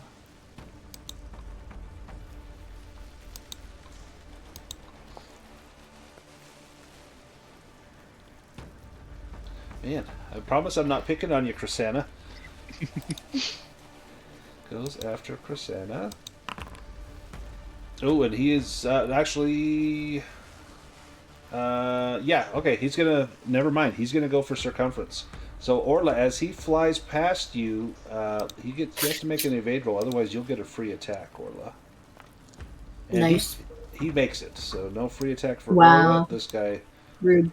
flies over to here and cannot get through your armor. Reynard's turn. Does Reynard do anything? Yeah, actually, I think he'll have Reynard try to bite this one. Perfect. So I think you just spend the willpower. Yeah, it doesn't say how much, though. I think it's just 3 is usually the basic. Let's see. It's for the... Is it for Faithful Companion, I believe. It says it gets its own turn and acts independently, but it doesn't say anything about spending willpower. It can be combined with the companion, which is... Yeah, for 3 willpower, you can command the animal to attack an enemy, which is a free action for you. Oh, okay. But I don't actually have that ability. I'll let you use it. I don't know what the big difference is between Faithful Companion and Companion. I think it's because, I mean, you don't normally get an initiative, and it makes the animal more independent. I guess you could say this is like a higher version of a companion, but then it literally does say can be combined. I'm gonna, yeah, and I think the Faithful Companion was from the book, right? From the Yeah, Professions that's book. the Dragonbane one. Yeah. So I think it's correctly, it should have the same thing. So I'm going to add that to Faithful Companion for you, because that would only make sense. So let me adjust this. And we'll add this in there. There. So now, yeah, if you want to spend 3 willpower, you can use that. Why not? Oh, look at you, fox. Dang it. Fox, no. Let me just do one more quick correction here and this one.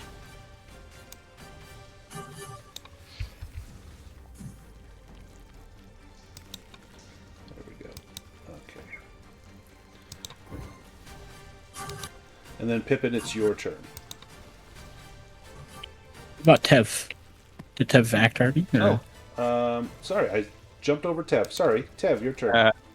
So good. About to say, there's a lot of people in between me and those guys. Right? I can slip past them though, right? You can. My friendlies. Yep, you can get all the way from there and then cut across, and you probably have to move up 1 and then move lateral. Yeah, so I guess he'll kind of. So then it shows it gave you the dashed line, so it shows that there's a wall in the way. Yeah, that's why I was like, now I can see everything now. Yeah, there you can move. Wait a minute. Guess I can go about there-ish. And now do you backstab? Yeah, he's sick of these flying things, so he will attempt to backstab the one nearby. So add a boon and then add a 1d8 to the damage.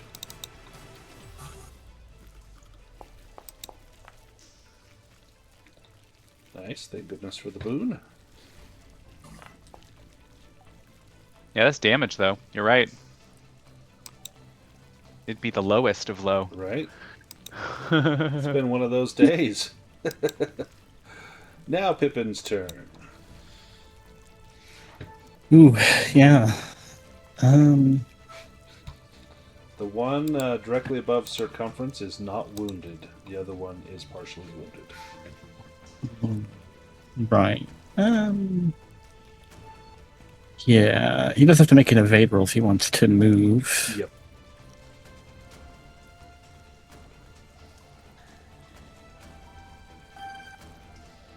Try it. Yeah, no problem. He just hops off Reynolds' back.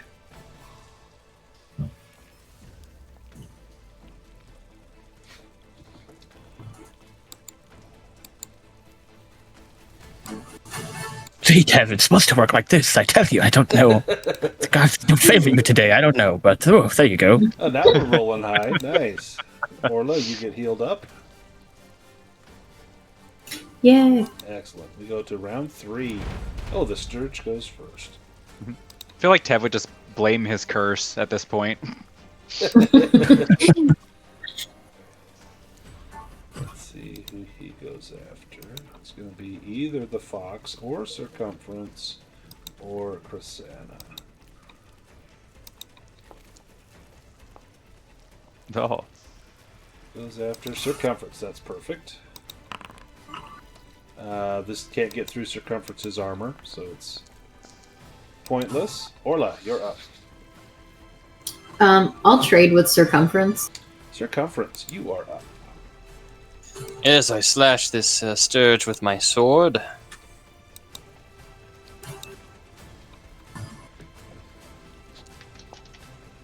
Oh, no you do not. Oh, no.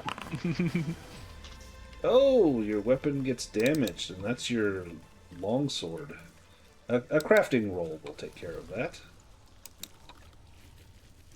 You may need a skilled artisan, but since you're a dwarf, Storg would also count as an artisan back at the farm, so he would be able to fix that for you. Chrysana, you're up. All right. Chrysana is also going to attempt to make another swing. Hopefully this time. I don't Oh, know. there we Oops, go. I didn't mean to do that. I think I accidentally rolled. Oh, it was a Bane. Yeah, never mind. That's a good hit. That guy is almost down. All right. And then You move it I all? think she'll stay there. Okay, Orla. I would shoot at it. None of these guys. Just with regular arrows. Nice, that's a hit.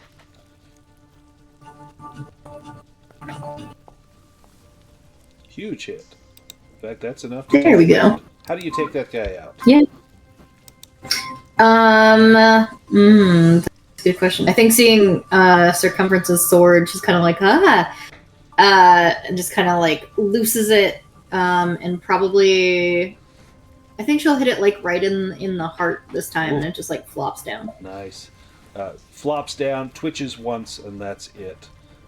Do you move at all, Orla? Yeah, I'll move more this way. Okay. Pippin, Fox Friend.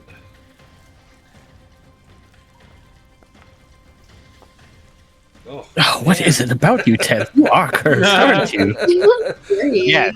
Take that ring off. Yes. See if this helps. Yes. Yes. It'd be the death of me.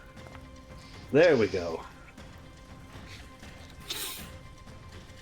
Still very cursed-like, though.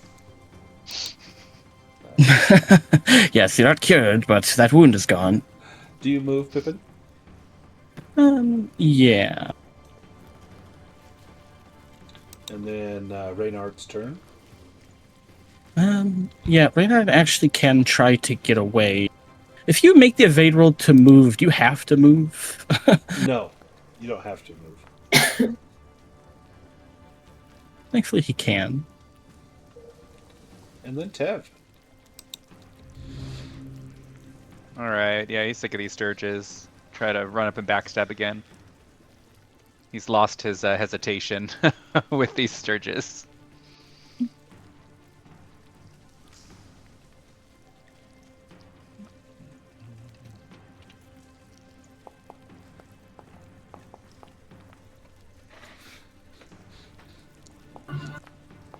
Gotta say, that's a little bit That's better. gonna do it. How do you take that guy out?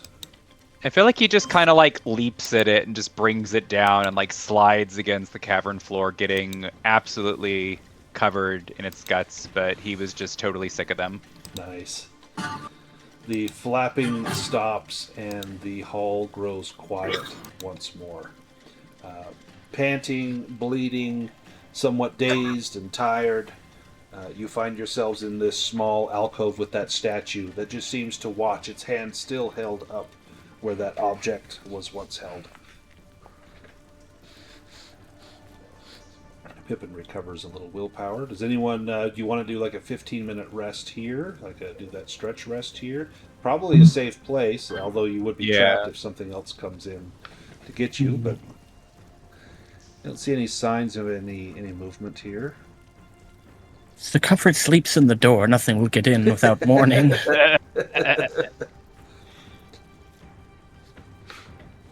So anyone that wants to do that stretch rest can, and if you use your memento, you can remove an additional condition.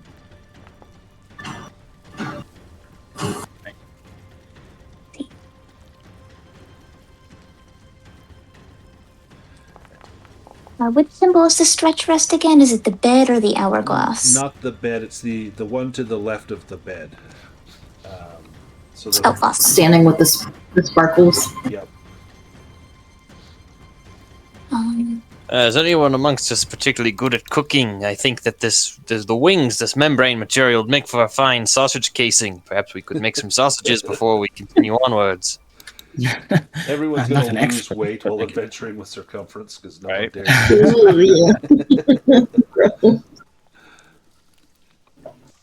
And Circumference, if you don't need to do your rest, you could search for any loot that might be here. Well, I think I'm going to try and craft some sausages. Yeah. You could also, I mean, you could try to craft or to repair your sword. You are not an artisan, but Storg would count as an artisan. No, this is why I carry 2 swords. I'll simply sheath it and wait till we get back to repair it. Perfect. Yeah, give me a crafting roll to try and make some sausage casings out of these wings. Yeah, I definitely think there would be a bunch of other people trying to look for any hidden items here, that's for sure. Oh, yeah. It's a little tough because it's not like intestine that you can just tie off an end and pack full that stretches. This is rather leathery and maybe a little too thick for that. But if it was deep fried, it'd probably taste just fine. I'll just get a gob of my ear wax and use it to stick it closed. Perhaps that will hold it and I can cook these. Yeah, you think that might work. No one else, I'm sure, will want to eat them. Maybe Reynard, but even Reynard would probably have second thoughts. Tev, if you want to make a spot hidden roll, you can look for any loot that might be here. Yeah.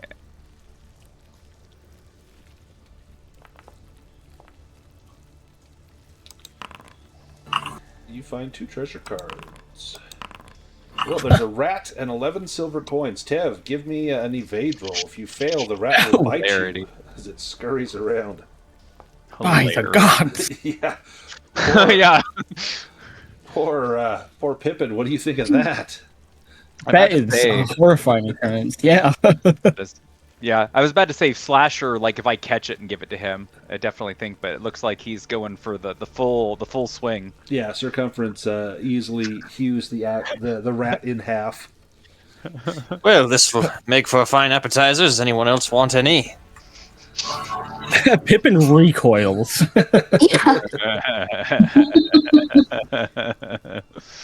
Well, I see there's no takers. I will simply enjoy this delicacy myself.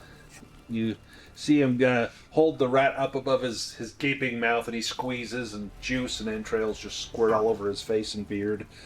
And he sits and licks his lips like a cat cleaning itself after eating tuna fish or something. The rest of you just look on with revulsion. Yeah, you at least have to cook it. Well, it was fresh as long as it's eaten quickly. I think it makes for a rather refined flavor. Tastes better cooked. Why don't we take our mid-session break here? Let's take about a 6 or 7 minute break, and when we get back, we will continue exploring. I will see you all shortly.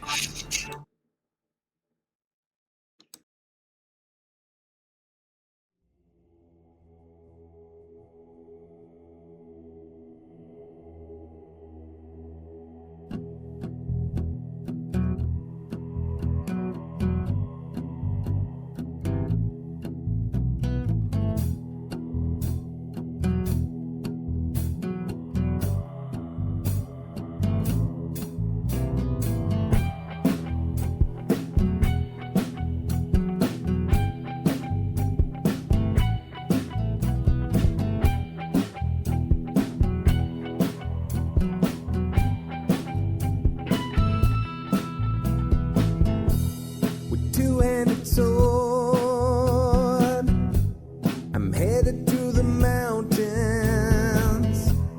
to rescue the princess from the evil goblin. I ignore all the signs of impending danger because I'm a fighter and not some crappy ranger. 47 hit points and a high dexterity, 17 for strength. Kobolds are afraid of me, crafted from numbers on living paper. I skip from the mundane to a medieval caper. While in real life, my fate is unspoken.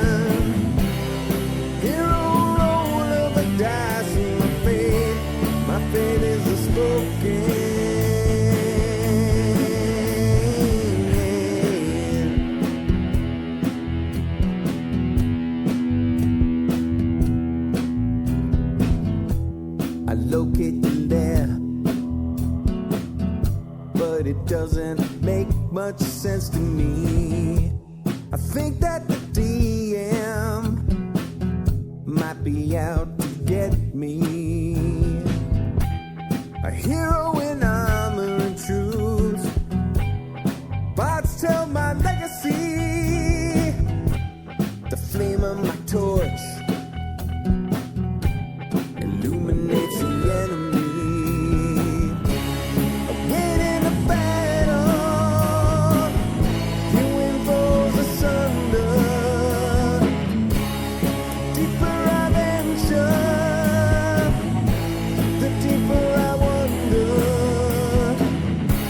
The bodies pile up before me, the corpses I plunder. The deeper I venture, the deeper I wonder. Crafted from numbers on living paper. I skip from the mundane to a needle caper. And while in real life, my fate is unspoken. Hero roll of the dice and my fate is unspoken.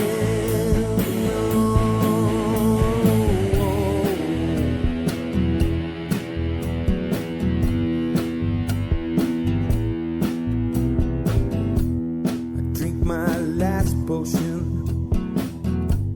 I charge through the open gate. The flame of the dragon tried to seal my awful fate. With a handful of dice, 5 times I roll 20. The dragon goes down. The DM no bloody. I leave with the princess, a satchel chock full of gold. We head to the tavern where my mighty tale unfolds.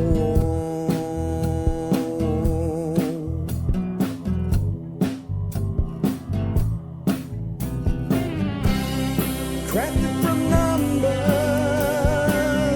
on living paper. I skip from the mundane to a naval caper. While in real life, my fate is unspoken. Hero roll of the dice and my fate is unspoken. The king he honored me with the mighty crossbow. It's blessed by the elves, he said. I thank him and I go. The life of a hero.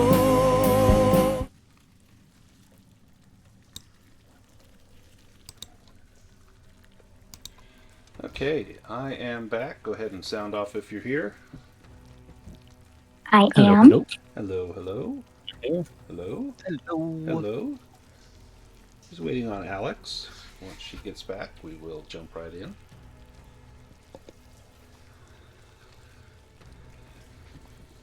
So no sign of the locket that Store Taggart was looking for. Also no sign of the hammer that Circumference is looking for. But definitely this cave is inhabited by creatures. Now, we haven't seen any great scaly beast like the two women in the lake talked about, but who knows what that is, and perhaps that was just simply a ruse. Once Alex gets back, we will perhaps explore a little more. Yes. Oh, you back with us? Excellent. Let's jump back into the action. We can continue to venture forth.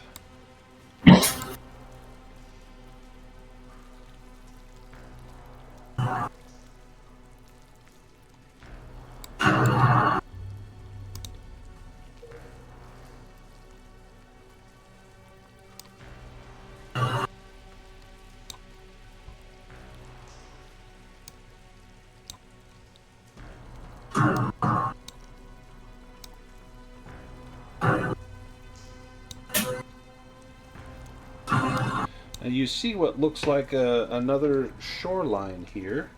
I think we're missing 2 players. Oh no.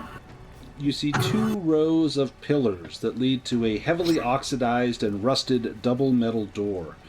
At the foot of one of the pillars, you see a leather map case. It's a treasure map. Yeah. You take a look at it? Map. Yeah. Let's. I'm going to add a handout, and then I'll post it all here for you. But it will show up in the Shadow of Tower Silveraxe handouts. But I'll post it here for all of us to see.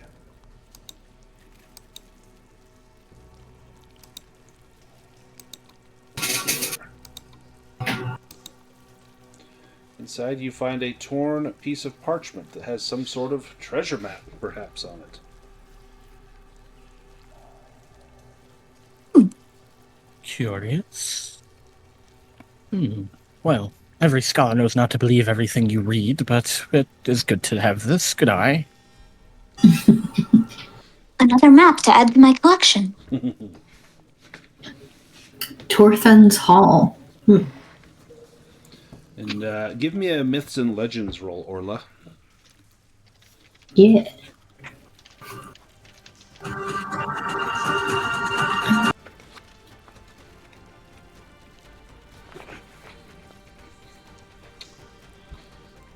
You have not heard of Torthen's Hall. I guess I could turn our battle map music off as well. Or battle music off as well. There we go. Yeah, you... I think Chris... Oh, sorry, go ahead. I was going to say, Chrysanta still has that odd circular disc. Yeah. I think she's going to ask if anybody knows what it is.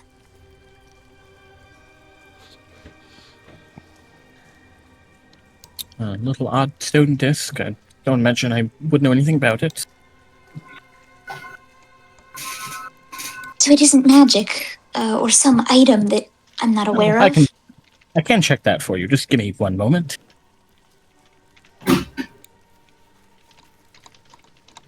This disc, is it magic? It is not magic. You suspect the 3 circles may be similar to the 3 eyes that were on the statue that you saw. But this looks more like some sort of talisman or token or maybe a religious icon or perhaps even some sort of key. Yes, whatever it is, it's remarkably mundane. Could fetch a high price or open a door that has good treasure behind it. Never know. Hold on to it for sure. And remember the 3 eyes. I'm sure that's related. Yes, I suppose that makes sense. Well, let's continue on.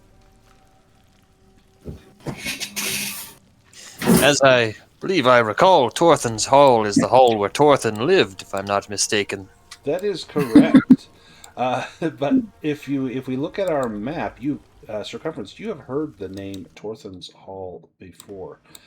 If you look on the far west side of the map, the far left-hand side, you see Torthen's Hall listed on the map as some sort of canyon that stretches out. It's right over here. See Torthen's Hall. Oh. And let's go back to our map here.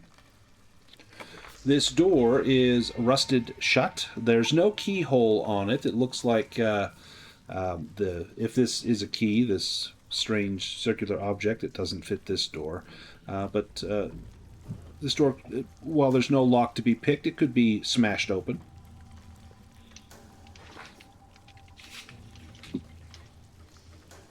It would take a strength roll, of course.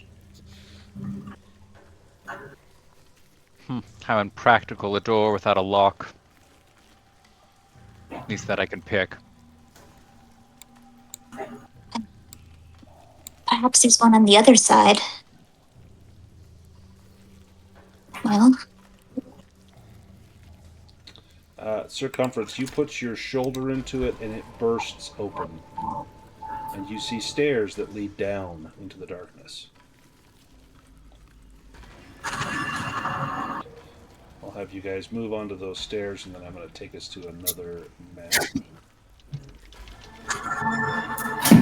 I'm going to move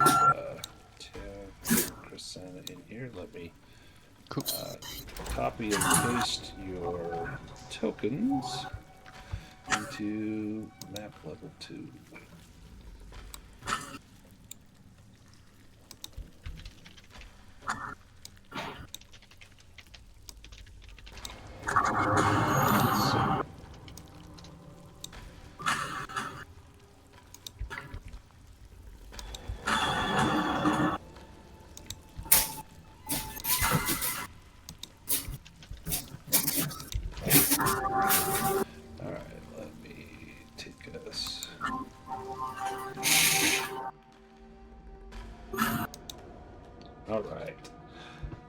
The stairs emerge down into a large room, and there are many doors in here, as well as a 10-foot pool in the middle.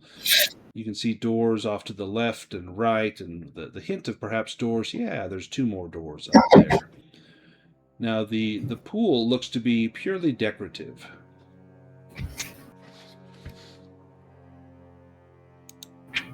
Well, could someone help me unclasp my armor? I haven't had a bath for a few days. I think this would provide a good opportunity. I don't think this is a bathing pool. And if there's more leeches in it? Well, they'll be in for a surprise. Give me a spot hidden roll, Circumference, as you look at this makeshift bathtub. Is there any magic? Well, Circumference, you see something in the bottom. It looks like a heart-shaped locket. Ooh.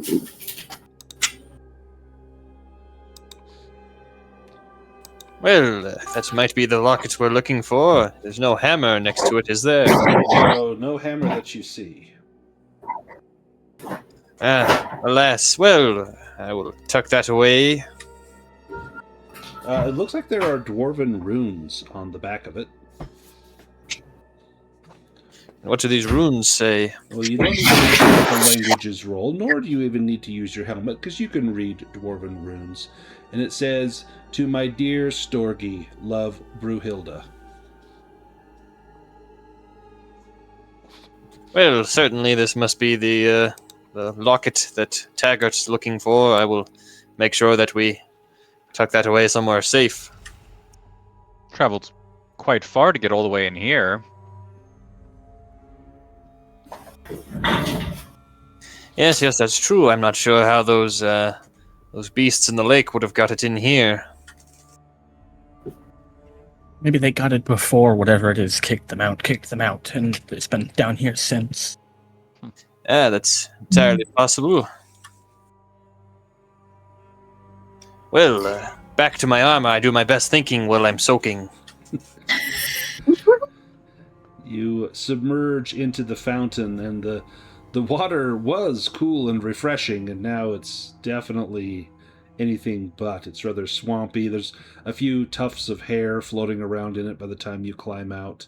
And what was once pure drinking water with potentially some healing properties is now simply your used bath water. Well. Well, did I feel healed having submerged myself in the water? You do feel quite nice. In fact, you can remove your disheartened condition. Well, does anyone else want to use the bathtub? It's still rather warm. No, thank you. I'll pass. Suit yourself, Pippin. How about yourself? Pippin sniffs the water. It smells very swampy. He wants to see if even magic can save this pool. Ooh. Yes, in fact, the ring that has now developed around the rim of the fountain, where the water line, the scum that floated to the top has adhered to the side, that gets cleaned off, and most of the sediment falls down to the bottom, and the water looks like it might be fresh again. And then I think he'd try it and say, "This should be good now." It tastes quite good. In fact, if you have any one condition, it will remove one condition. There's still a little hint of circumference on there, a little aftertaste, but it's very refreshing.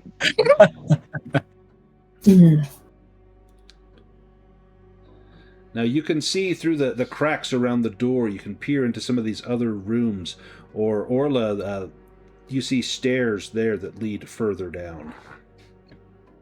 Yeah, somebody got curious. Yeah, while Circumference was bathing, Orla was like, I'm just gonna open this door. More like escaping. So the staircase descends down into that large room, and opposite the staircase there's a large stone door with 3 moons carved into it. And at the center there's a place for some sort of circular object to go. Oh. Well, Chrisana immediately goes up and puts it there. Let's look at that. And it opens. Well done.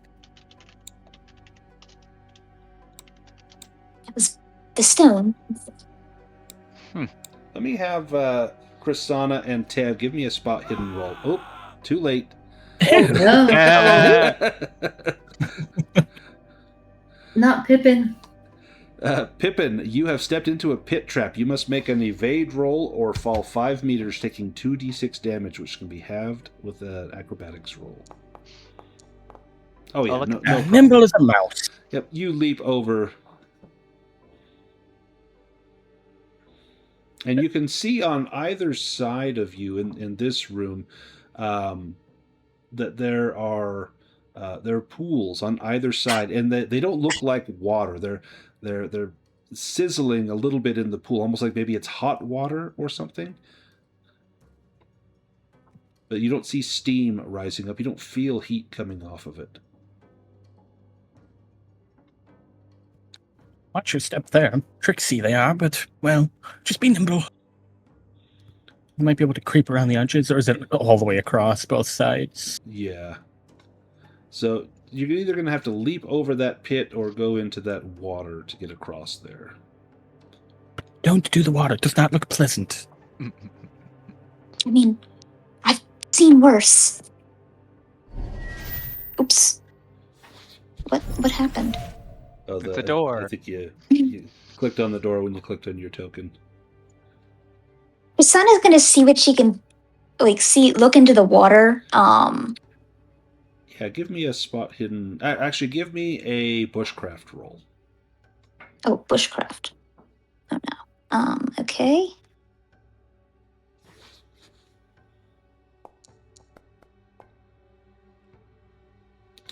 At first glance, you're not sure. I mean, it's clear, like water, but the little bubbles here and there is a little bit disconcerting. Orla looks and says, I know exactly what this is. This is acid. It's not water at all. You don't want to put your foot into this. Okay, I'm glad I rolled for that. In fact, I'm going to mark... these are my notes on here. I'll make them so you guys can see them. Yeah, you don't want to get into that. It's acid. Yes, let's jump the pit of spikes. So an acrobatics roll to leap over that. Okay.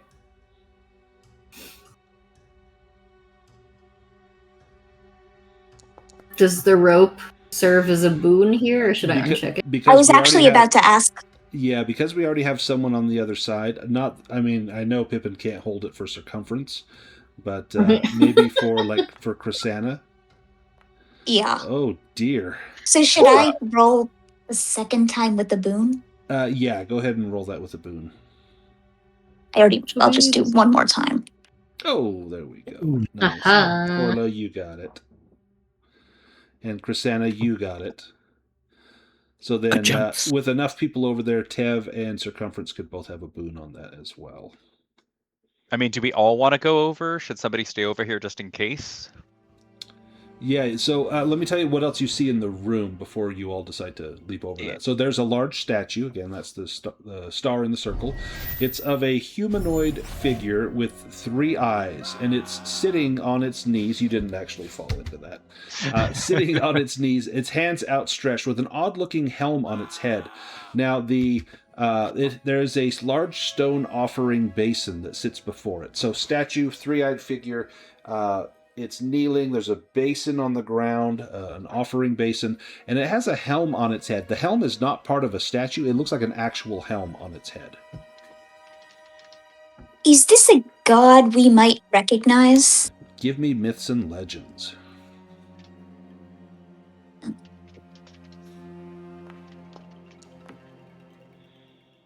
Oh, wow. So, Chrisanna, so you, as a player, you weren't here last session. But Chrisanna was, and you would have heard the elves talking to the party when those elves met us that night, kind of during suspect circumstances. They spoke to us about the builders, and the builders were people that were here a long time ago, and it was said that they had 3 eyes, not unlike the 3 moons, and they pointed up to 3 moons that were up in the sky, and said that these builders were said to have built the tower, and you had heard rumors that the dwarves had built all these ruins, but the elves maybe think that it was the builders, or perhaps they just don't want to give any credit to the dwarves. But the legend that you would think of with this figure with 3 eyes would be this mysterious extinct race called the Builders.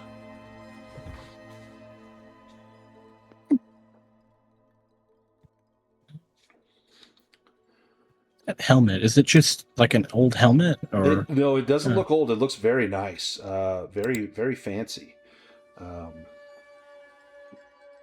In fact, it's untarnished. It has no damage or anything. I've got a picture of it. So it's terribly suspicious, is what you're saying. Exactly. That's the word I was looking for. Suspicious.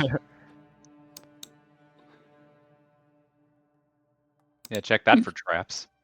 Yeah. Yeah, spot hidden cloak and give that the once over.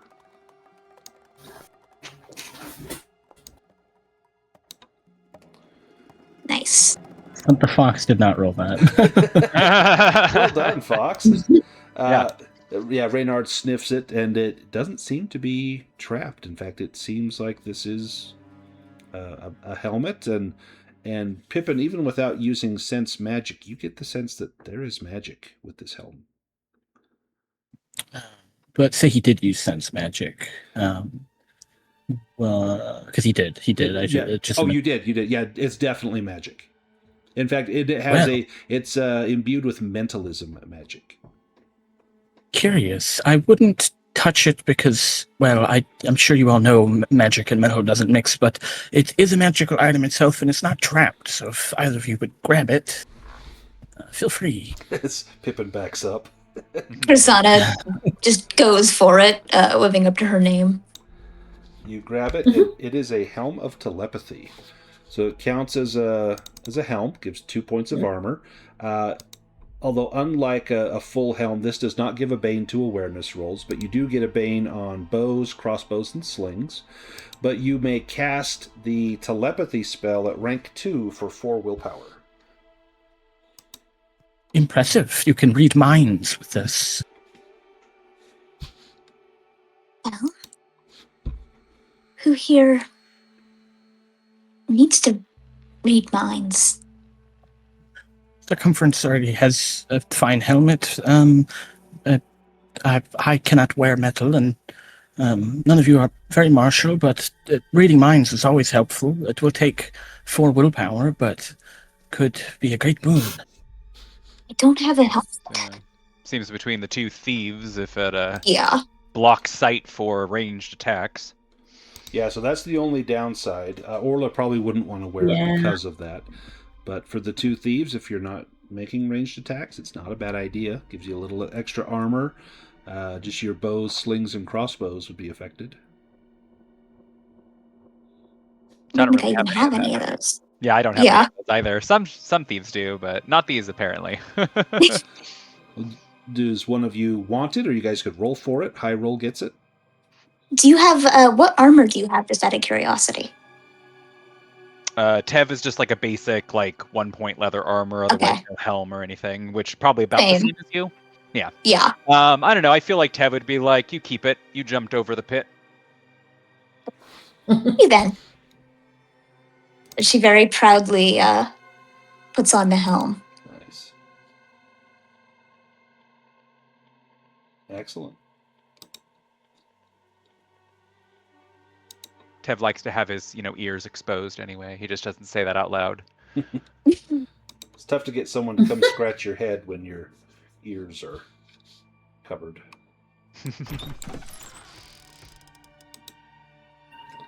So this, Krisanna is sort of strutting. with her new shiny helm on. Now, Yeah. this room here, this once served as a preparation room for priests before ceremonies. There are stone working surfaces that line the walls. Let me have Pippin give me a spot hidden roll.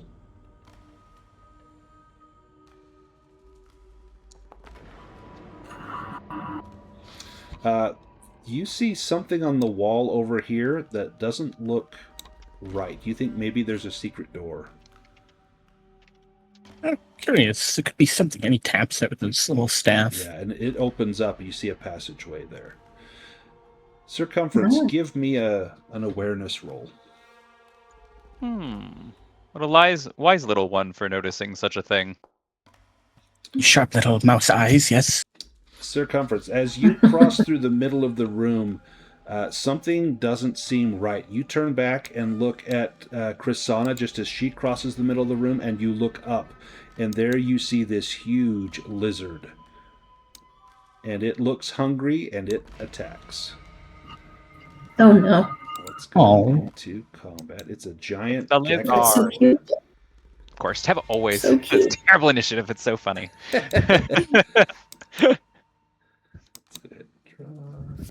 It's one of the ways his cursed manifests.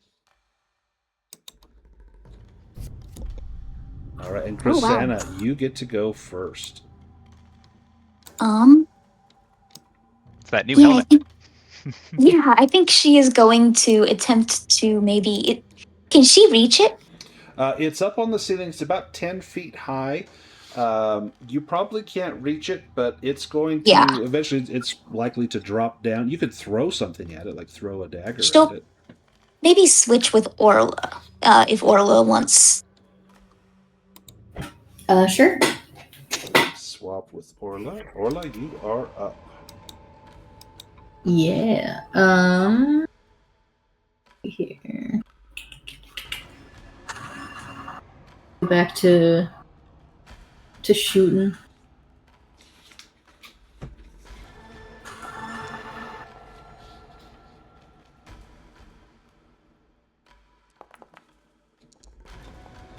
Ooh, that's a good hit. Ooh. Okay. Nice. Oh, that rolled it twice. We'll take the... Oh, There weird. we go. Excellent. Reynard's turn. Yeah, Reynard is just going to keep running on into this little room a little bit. Just there. Oops, sorry, we skipped one turn. Oh, sorry. I'll give the giant gecko his first turn as well. Let's get to the gecko. See what his attack is. He lets out a low rumble and a high-pitched hiss that fills your spine with ice. Everyone within 8 meters, which might not be Pippin. Let me check Pippin. Nope, Pippin's good. Needs to make a will roll to resist fear.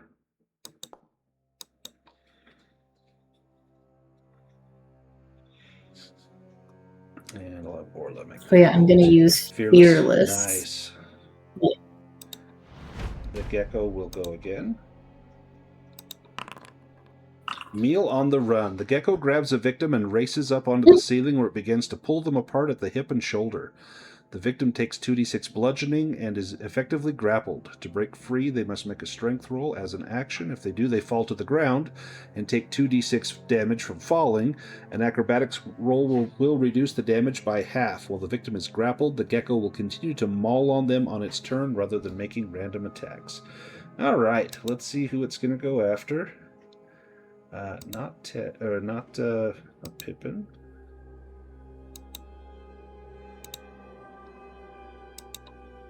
This could get ugly.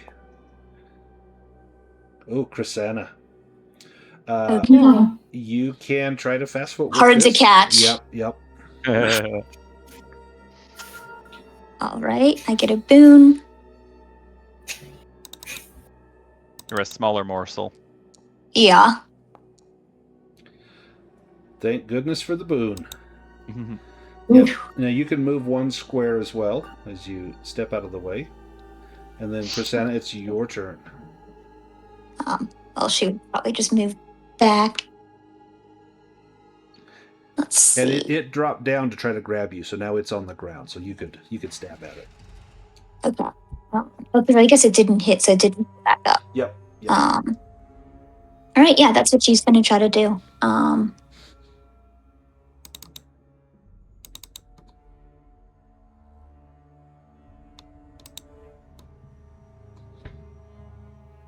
So let's Nice. see. Oh, now you guys Nice are doing damage. good damage. Yeah. Excellent. Pippin. Yeah, I think he's actually just gonna hold out here. So That thing could that's his swallow turn. you whole. Yeah, he's not happy to see this thing at all. Circumference.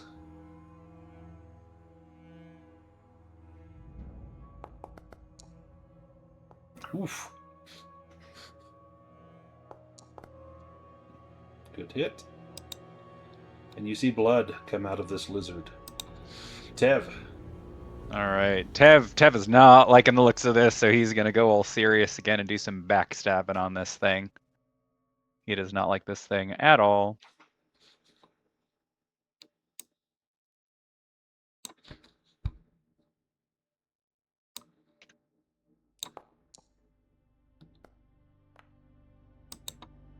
Nice. Deal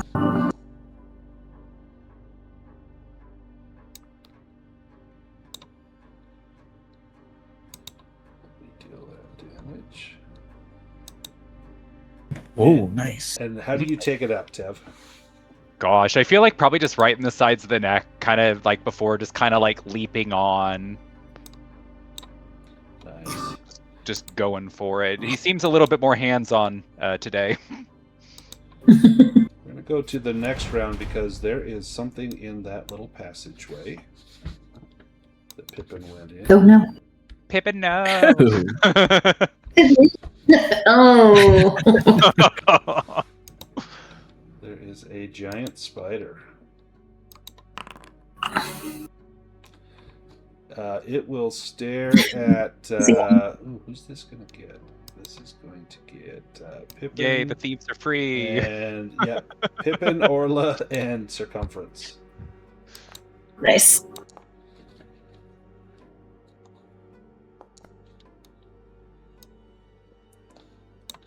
I'm gonna just do fearless. Fearless again. Nice. Mhm. And then Orla, your turn. Alright, we're gonna shoot it.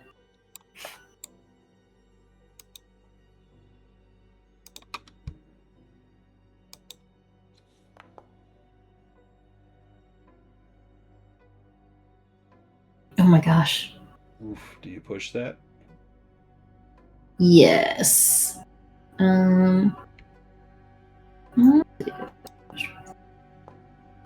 She's getting tired. But we hit it. Nice. Excellent. And Tev, you're up. All right. Gotta say, he's gonna have to move a little bit closer. Can't do melee, but I suppose he could try to throw his dagger. It's definitely not one of his strongest abilities.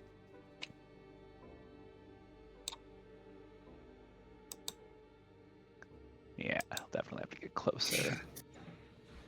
Does he have to stand in front of circumference from this angle? Or is it enough? No, you've got enough room. Okay. So seems about the right distance there. Throw. Oof, do you push it? All right. No. The dagger will go clickety clank next to him. Reynard. Yeah, so if I'm riding Reynard and Reynard wants to get away, is that a riding roll for me or is that an evade roll for the fox? Probably an evade roll for the fox. If you want to use riding for you, I would let you. Kind of whatever is higher. Yeah, because it is the fox's initiative. That might make sense, though. I could, well, I think you're because right. I mean the fox doesn't have its own movement, but I am. Oh, is it? Yeah, the fox has got a 10, I think. Hold on. Yeah, so I think your riding's 12. Marginally better. Yeah, I mean, could try to topple the giant spider, but that is ridiculous. I don't think that's gonna pan out. It is doable. Anything that has more than 2 legs, you have It's a a bane bane, on right? toppling. Yep. Yeah. I think just try to get away is probably the better idea, yeah. That said, the fox could trade with circumference. Because I could just roll an evade if it attacks. Yeah. I think I will do that. All right, circumference.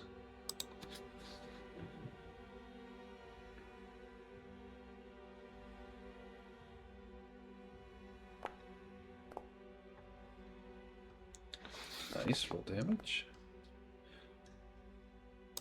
Guys are doing good damage now. And Chrysana. All right, Chrisana is going to stand up, get there, and then decide to throw her dagger at the giant spider because she's not getting any closer. Nope. I think you'll have a bane because you're throwing past circumference. Yeah. His gravity is going to pull it in even closer to his body, so you got to account for that. You'll throw it out and around so it'll get slingshot around his body. Yeah. Let's see. Oh, the demon. Oof. Oh. Oh, does this hit Oh, no. circumference? His armor will most likely protect him. Go ahead and click on that. Yeah, you hit circumference. So Yeah. let's roll your dagger's damage, which is 1d8 plus 1d6. Okay. 1d8. That's 1d6.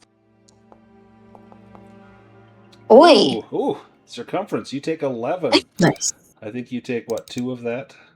Yep, you take 2 points of damage. Well, yeah, that's her, I think. Nice. That spider got you in the back, circumference. Look out. Yeah. Now it's Reynard's turn. Yeah, I think Reynard will just make a little room, but he's staying near circumference at this point. Okay. He can always guardian you. This is kind of the thought, yeah. The spider.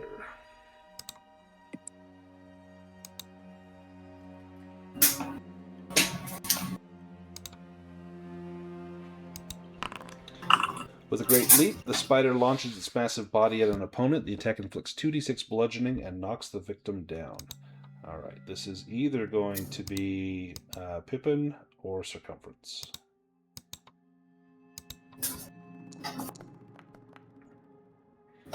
It'll be Circumference. Do you evade this, Circumference, or take the hit? No, I take the hit. You'll be knocked prone, but it does not get through your armor. Pippin, you're up. Nobody's seriously injured, so...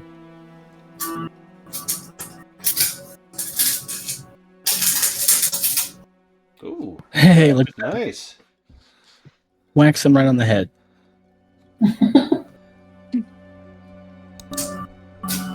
Not bad at all. And then do you move at all? No. Ooh, the giant spider goes first. Circumference, let me make you prone in case he targets. Does the giant spider wish to switch with circumference? I don't think so. I will implore him. Spider, let me switch with you. Ooh, a poison sting. He will attack. Oof. All right, either Pippin or Circumference. This might get ugly, although it's going to be hard pressed to get through Circumference's armor, but it does do additional damage because he's prone. Yeesh. And if it's Pippin, this could be deadly. Ooh, it's Pippin. So now does Circumference Guardian this. And do you parry this with your shield? Yes, of course.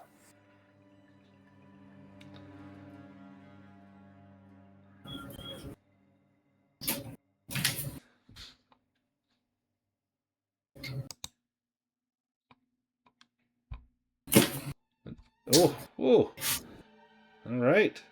You get a free attack.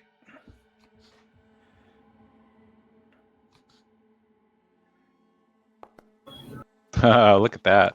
Nice. A maneuver. You can do 10 points. You'll take. Oh, yeah. Look at that. How do you? I'll be writing songs about this. How do you take it out, Circumference? Describe the whole maneuver from the Guardian to the parry to the counterattack.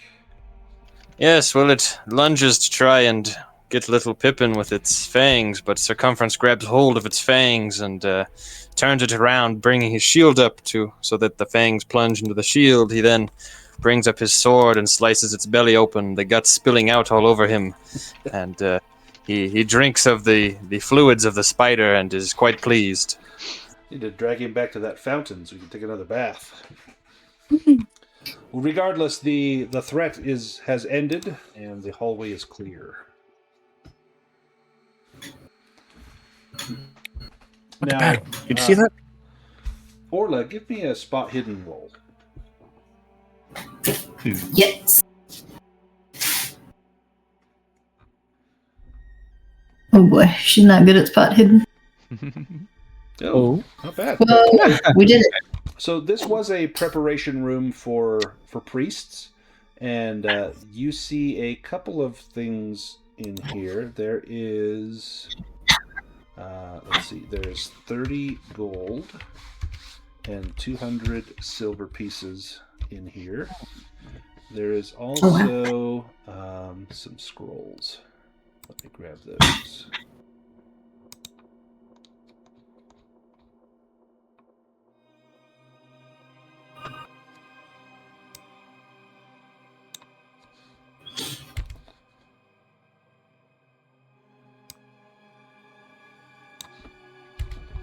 There's a scroll of protection from undead and a scroll of mental strike.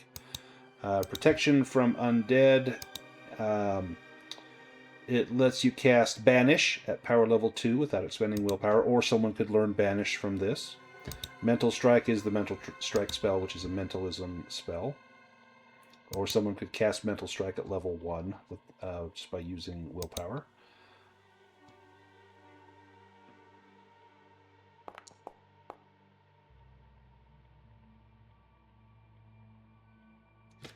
What is your roll for, Circumference? Yes, I'm attempting to recall what the best way to prepare a gecko is. I want to get the best cuts from this beast so that I can fry them for dinner. So, roasted over a fire tends to be the best. The legs are prized. There's a lot of meat there. There's not much meat elsewhere in the body, but except for the legs. The tail is said to be a delicacy. Yes, I will cut off the tail and take a bite, and if it tastes good, I'll cut off a little piece and offer it to Pippin and tell him that it is quite the delicacy these tails are. It tastes like, you've eaten a lot of lizard before. It tastes like a small lizard, only much larger. And if you want to harvest some rations off of there, you could make a hunting and fishing roll. I could give that to you if you like. Help. Yes, if someone else would, I will show them the best parts to prepare. Oh, well. Just not quite there. Well, well, why not? I'm not sure I heard you right. What was that? What? Oof. This does not taste like pork Oh well, I cutlets. also feel. There we go. Ah, there we go. Pippin, Fox got it, I guess. yeah, Oops. the fox knows where the best parts are. And you managed to recover, I'm going to roll 2d4. This is how many rations worth of meat. Four rations worth of meat off of that. Well, Circumference will take 2 of them, as that is how much he needs to eat for his next meal. The other 2, of course, if anyone wants to try the delicacy that is a gecko, are open up for grabs. That giant spider, the legs would be not unlike king crab legs. You'd want to boil them or roast them. If you have some drawn butter, it'd be even better.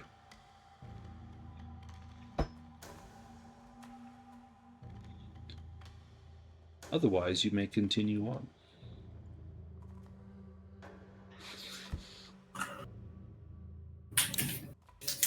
The hallway seems to end at a blank wall. Circumference, or maybe Pippin, make a spot hidden roll as you get up close. Oh, look at that. No, not needed. You both find the secret door that leads back into the room where you saw that statue that had the helm on. Of course. There's a secret door to the south. Just leads into the helmet room from earlier. Did Orla pick up those scrolls? Yeah, did anyone grab the scrolls? Because did you guys Pippin was split definitely up you can split up the loot as well. Yeah, or no one wants, can hold on to the scroll. Ola, if you don't have the carry weight and no one wants the mental strike scroll, Circumference is running low on paper, and that would certainly work as wiping paper. Oh dear. They can sell for better than that. Yes, I wouldn't use that, but that one is meaningless to me. The other one I could learn. That would be good. Banish. Yes, which one would you like? The protection from undead scroll. Yeah. That teaches banish. I've seen undead in these parts. About to say, Tev would like to do a round rest if he may, Yeah. while we're walking Absolutely. about to get at least some of his willpower back, just in case.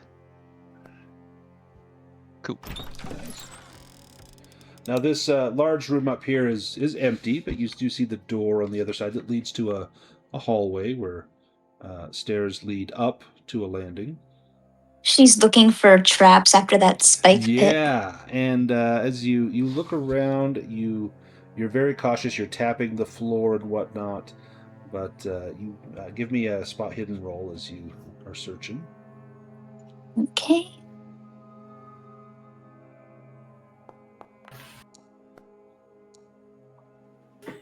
Nope, looks like there's no traps.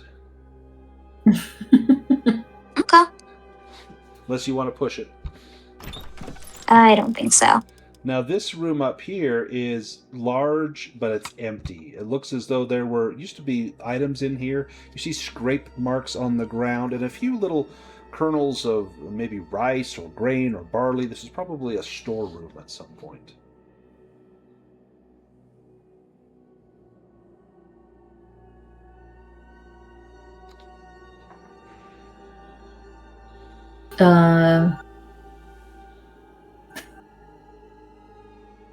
Spot hidden? Yeah, go ahead. Yeah. Can I as well? Or Absolutely. Yes, please do. Ooh, Chrisanna, you find a treasure card in here. And another rat. Give me an evade roll. Poor Pippin. Goodness, this place is filth. This is the Tomb of Horrors. Yeah. I need an evade roll, or this rat will bite Chrisanna as she sticks her hand in a little hole in the wall. Ah, yeah, you managed to avoid that. And the rat scurries around.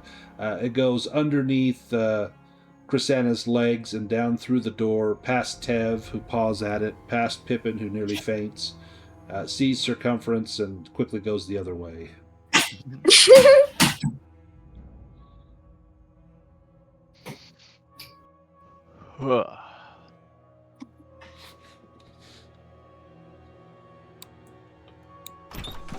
Now, when you open this door, you see 4 skeletons lying on the floor.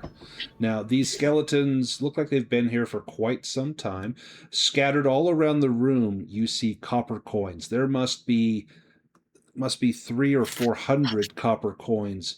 And one of these skeletons is wearing armor. It's leather, and it looks like it has been untouched. No matter how long this has lain here, the rest of their clothes are tattered and ripped, but that armor is untouched. This seems. There's like 2 silver in that room. Be ready. That skeleton, I'm sure they'll wake up. They seem remarkably intact, but that armor, it's far too intact to not be special. Well, Circumference? Oh, yes, I will enter.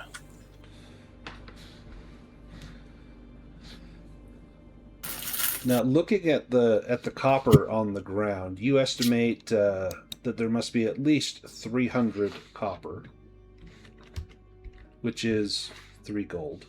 But still, it's loot. But that leather, that looks really nice. You have to take it off of the skeleton that's wearing it, though. I know. Tev's eyeing it, but it's just like, Yeah, Pippin, that leather armor it's magical. Oh, well, this would be valuable. I would like to see this, but, yes. Skeletons. Go in then.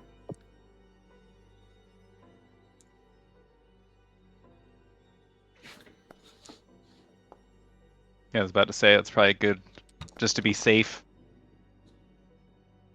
Nice. You take the head clean off of that one, and when you do, the rest of them wake up. Yes, just as I expected. That's what the scroll was for. Yeah. Let's go into, let me shuffle the deck here. All right, go ahead and draw cards.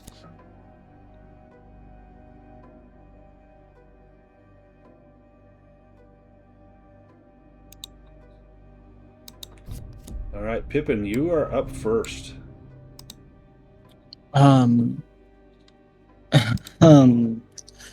Ooh.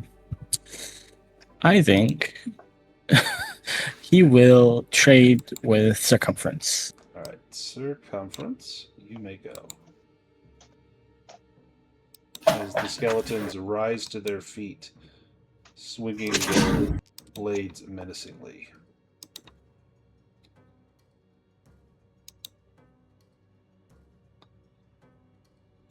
A solid blow, but not enough to finish it off.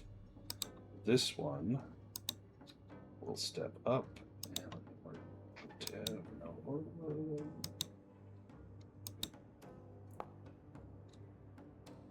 This one goes after Chrysana. Steps up and swings a short sword. Slashing overhead, bringing it down right on top of you. Now, Chrysana, you've not acted. You can use your action to evade. You can use fast footwork, or you can take the hit. I think she's going to use her action to evade. Okay, go ahead. And you can use hard to catch if you have the willpower to add a boon to this. Yeah, I'll do that.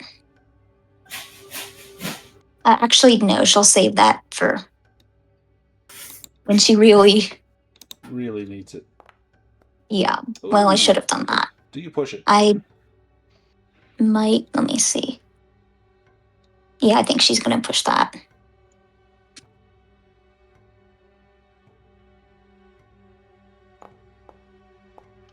Oh, yeah, with a dragon. Nice. You can move 1 square.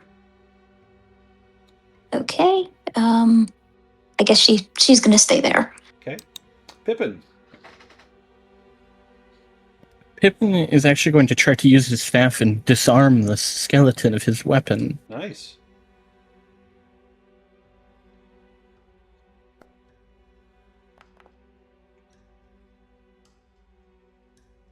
Nice. And then, if I recall, he has to make a roll roll? I forget how disarm works. Let me look that up real fast.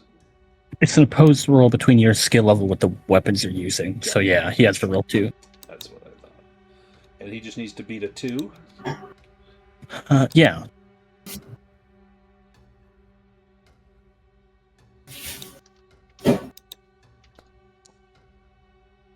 Oh, close. That's Not close. quite. He does not. His weapon is discarded. It clatters to the ground. Nice. Excellent. He is disarmed. Reynard's turn. And then Reynard gleefully cackles as he runs out of the room carrying Pippin. Nice. And he swings his hand as though it still holds the sword, but there's striking only air. Tev, you're up. Alrighty. Excuse me. Like he'll sneak in and try to go after the one right in front of Circumference. Probably not doing sneak attack quite yet. 'Cause he might have to be doing some dodging later.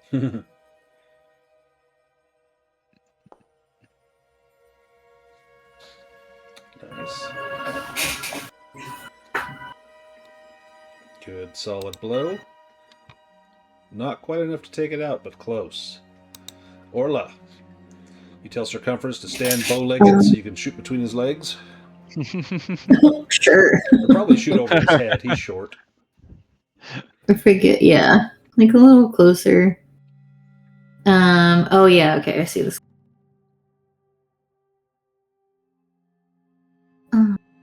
Oops. What?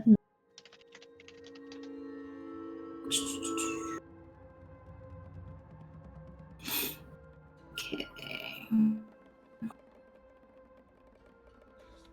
Nice. Roll damage.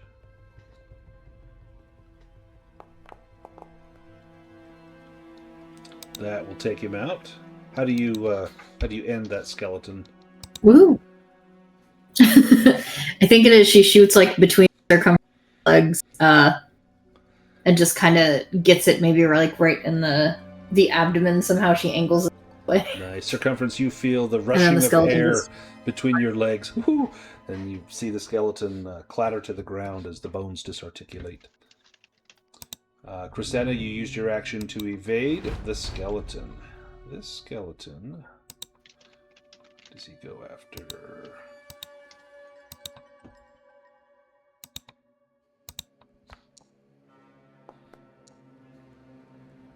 Oh, sorry, not Pippin, Fox Friend. Let's try that again.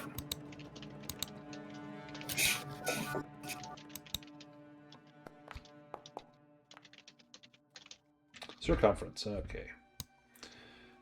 He steps down. He was a warrior in life. He's a warrior yet. He will try to find the weak spot. And fail miserably. With 2 17s. Double 17. This one is going to go after either Circumference or Chrisena.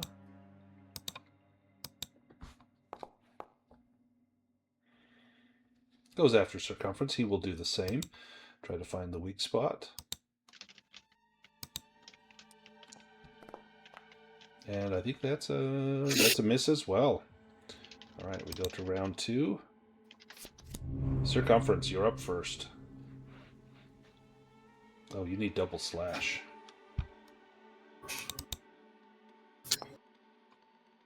Oh! At least you didn't damage that one too. But you do drop your weapon. You can still bash with your shield. This skeleton is going to go after Circumference.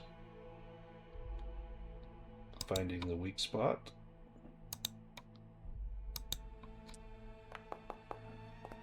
Oh, that's going to be a hit. Circumference, you've used your action, but if you've got defensive, you can parry with your shield or take the hit.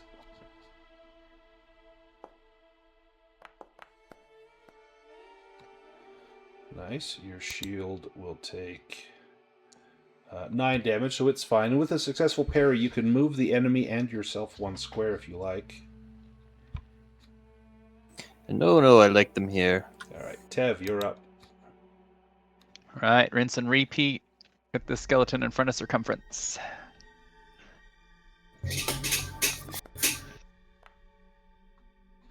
Nice. Roll damage. That should...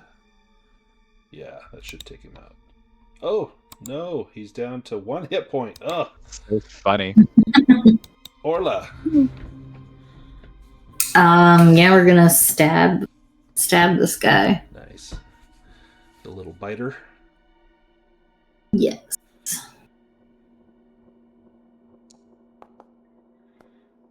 Ooh, that should be a dragon, yeah, with an enchanted weapon.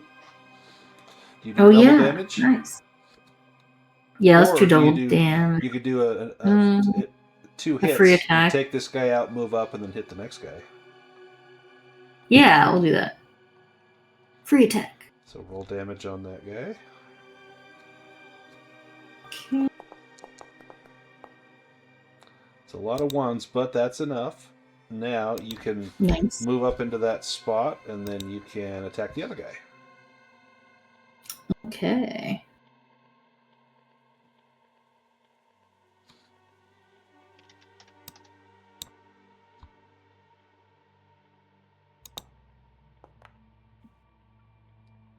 Oh, and that's a hit as well. Oh. Do you take them both out?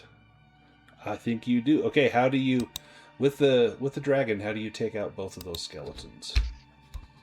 Nice. Yeah, I think it's kind of like, just very like slow-mo action movie where she just kind of takes out Biter and just like lops the head off of one and then like does a spin and then just like stabs the other one like probably where the heart would be, but there's no heart. And then just kind of like withdraws the knife and then they all Nice. They all clatter to the ground. Circumference has a tear in his eye, like, oh, she's learned so much. Now, one of them wears leather armor +1. This will give you 2 points of armor protection instead of just 1. So it's like studded leather, but without the penalty that studded leather affords. So who wants the leather +1? I don't know if Tev's eyeing it, but I don't know who else. Well, I think Chrisana took the helm, so maybe if you Yeah, I was want the gonna say leather- Krisana's not in the. Yeah, if Tev In the needs pool. it. Oh yeah. Yeah. I just have basic leather right now, so. Was there only 1 set, or were there 4 sets Only- that each skeleton had? Only 1 set of the +1 leather. Well, though, we'll have to find more. I'm sure there's more monsters in this dungeon. So I'm gonna. Were there non-enchanted helms? They did not have helms, but they did have short swords. Okay. If anyone wants a short sword.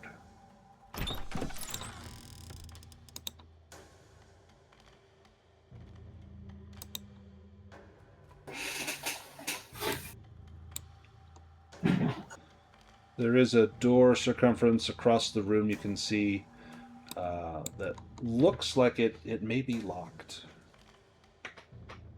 It's a very stout door. Cat, weren't you bragging about being able to open locked doors? Yet to see it, but I'd love to. Should let one of our thieves Yeah. take a stab at it. Guess Krisana is going to backseat drive the lockpicking. funny. Yeah, the cat's been called out, so. No, do it that way. I know, right? Oh, When look you at that. use Yeah, pick- see? Oh. The door yields, and you unlock it. And inside, you find a... actually, I don't know what you find. It's a small room with a few dusty clay pots. Some of them are rather large, like large amphora, like you might find in ancient Rome or Greece, and a few smaller ones. In a corner, you see something wrapped in rags. It's long, maybe about 4.5, 5 feet long, and it's long and slender, wrapped in rags. About to say, like, Tev will sniff the air. Is there anything hidden about, or is this just about Ooh, it? Give me a spot hidden roll. He's like smelling the air, looking about. I feel like he'd push it. I don't know. He's curious about this room. The pots are weird.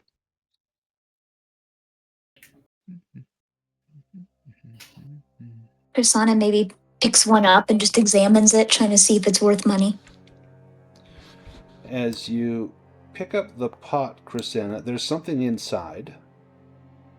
And Yeah, Tev does eventually succeed. yeah, you so Tev, you pick up one of the pots and look inside, and it has a healing potion in there.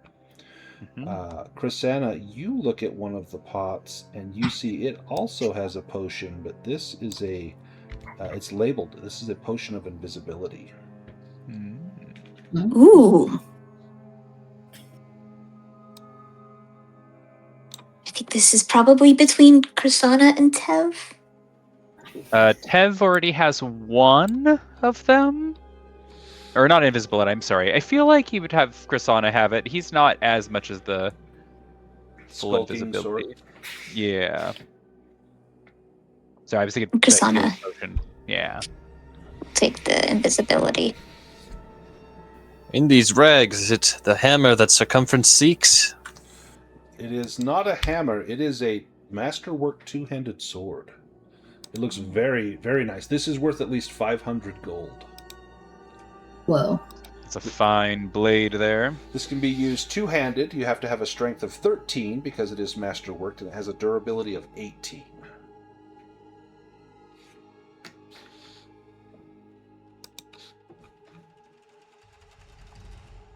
Easily worth the gold. Mm-hmm. Mm. Did you guys collect the 30 gold and the, 200 silver from the other room? Did you guys split that up? Yeah, I think we did. I put it on I my split sheet. it on mine. Yeah. Okay. So far we've been dividing up the gold and silver and such. And then there was 300 copper if you want to split that up as well. Oh yeah, that I forgot. Maybe, what, That's right. 60, Yeah. 60 each? How much would we each have gotten? There's that. So 60 copper. Mhm. And then 6 gold and 40 silver. Awesome. Makes it easy when we can divide it by 5, and I picked numbers that are divisible by 5. I somehow didn't catch that. It's an old Dungeon Master's trick. It's easier to do the math if you do the math ahead of time. Yeah, your hammer is nowhere to be seen. The genie did tell you it was at the bottom of the lake. And this is below the surface of the lake, but you see no hammer.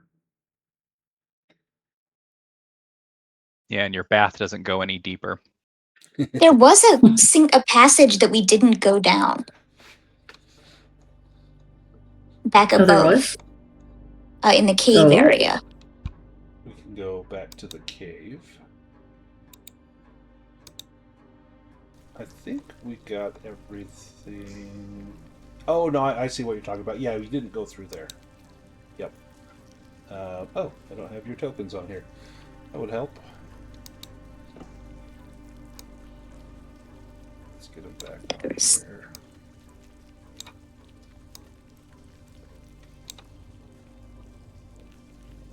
Give Pippin some light here.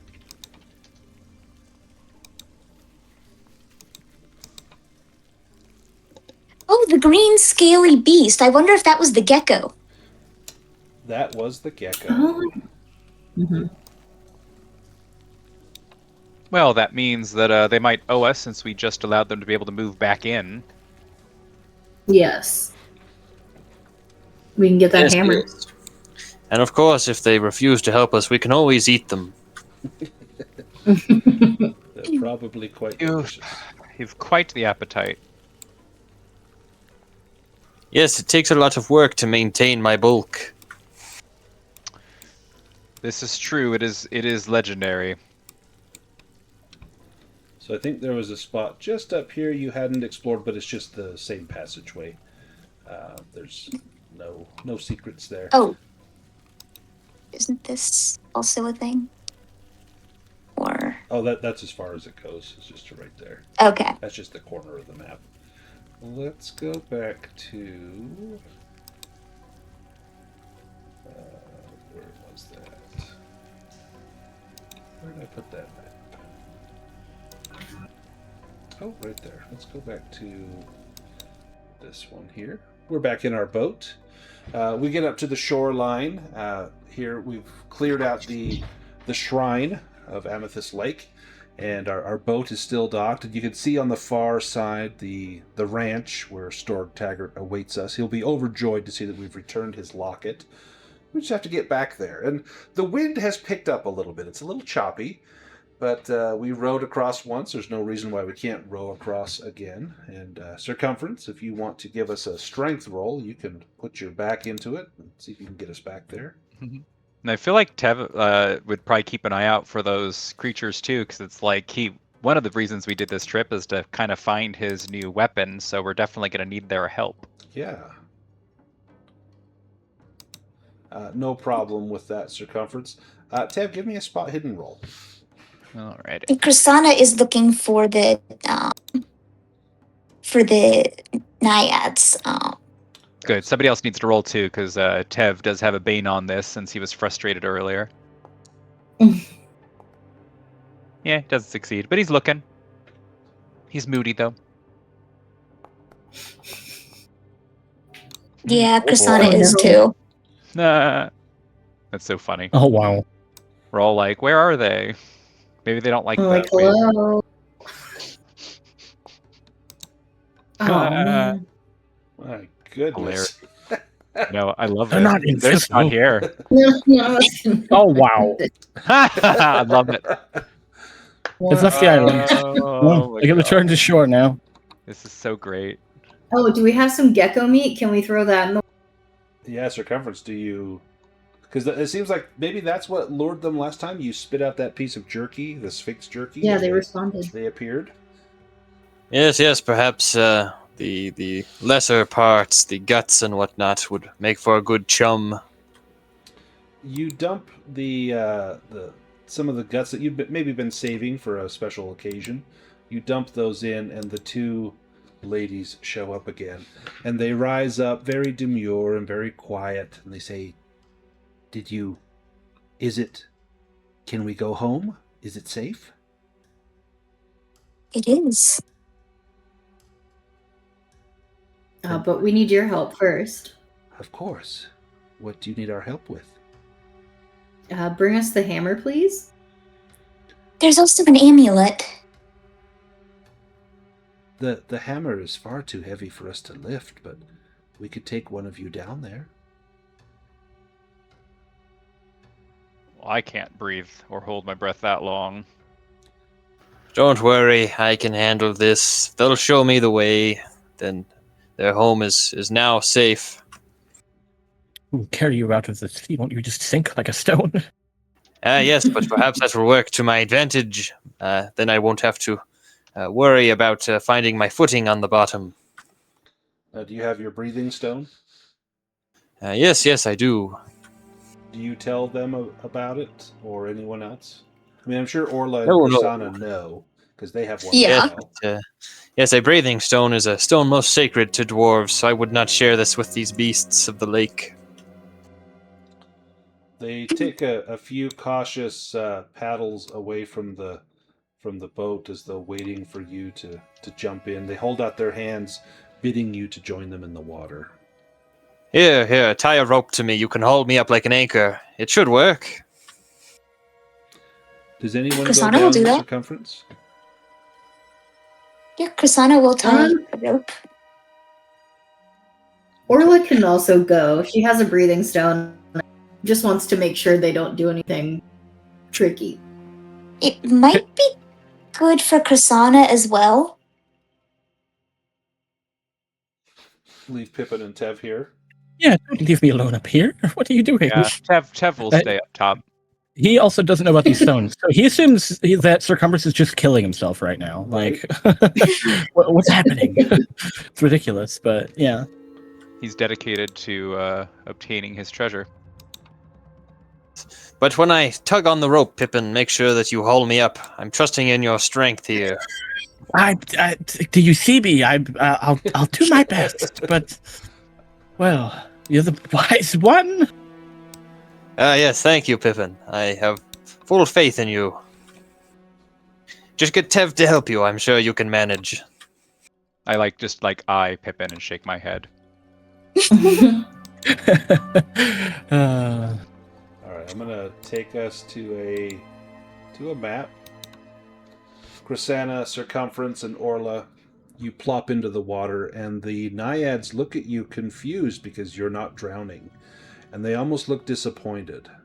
And you see their shoulders sag down, and they bid you follow them a little deeper, and they keep turning to look and wondering why you're not struggling to breathe. And they actually come up and they get close, and they're poking Circumference in the chest and in the cheeks and poking your nose, trying to get you to breathe in some water, but you can breathe just fine. You don't even have to hold your breath. You breathe in the water as though it were air.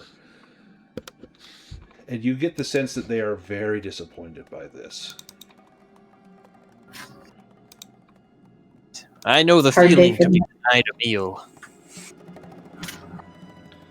They are going to begin to sing underwater to Circumference. This is a will roll.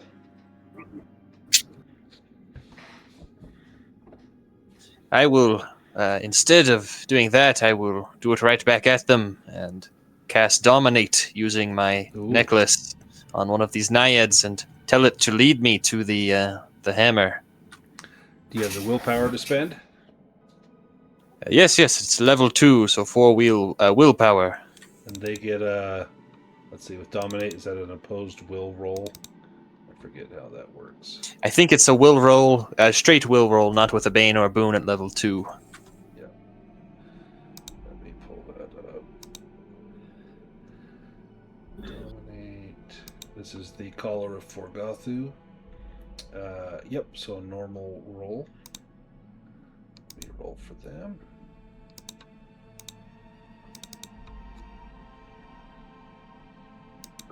They need to beat a 12. No. They look at you, and instead they are enchanted by you. And the two of Yes, them, I often have this effect on people. the two of them will swim down to the cave and bid you to follow.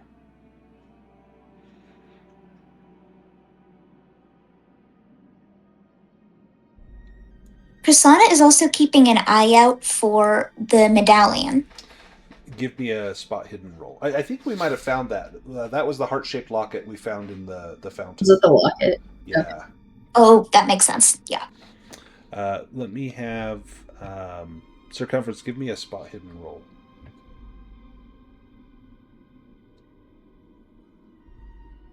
As you peek into that dark cave, it's really dark. In fact, you can't see much at all. You have no light source. Obviously, you can't have a torch or anything. It's dark, but they seem to be willing you to follow them in there. Well, I see no hidden spots, but perhaps it's the only way. And Orla, same. It's really dark in there. Do all of you go in, or just one of you? Actually, I can have Krisanna give me a spot hidden roll as well. All right.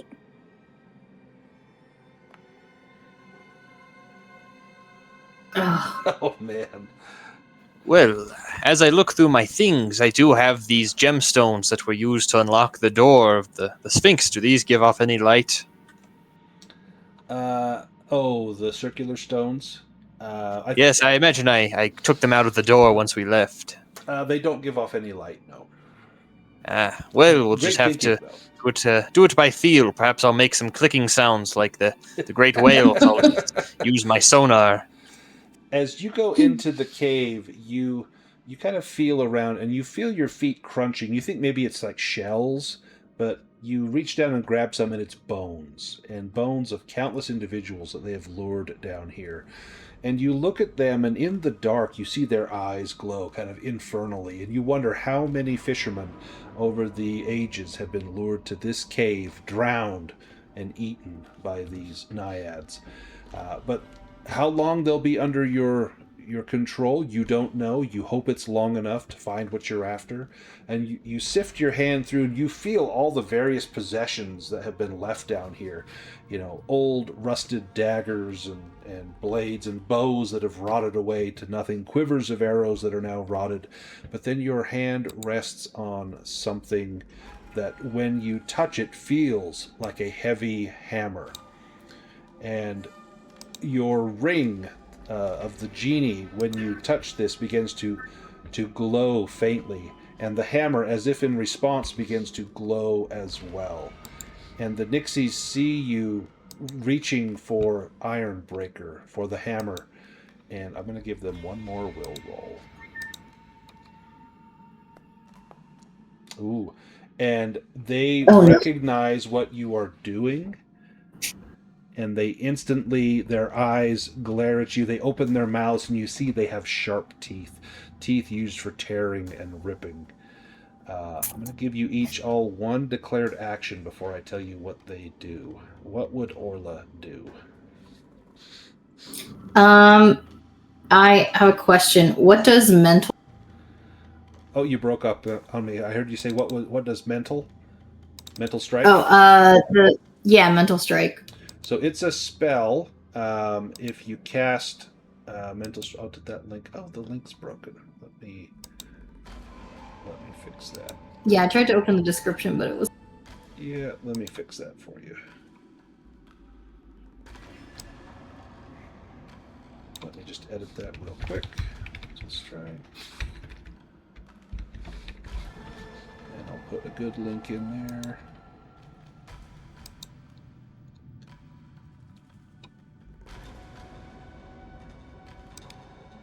There's people right there. Mental strike.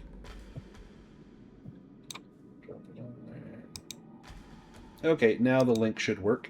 So it you project your power as a physical strike. It hurls them 2d6 meters away and inflicts the same amount of damage. And that's at level 1. At level 2, it adds a d6. At level 3, it adds an additional d6.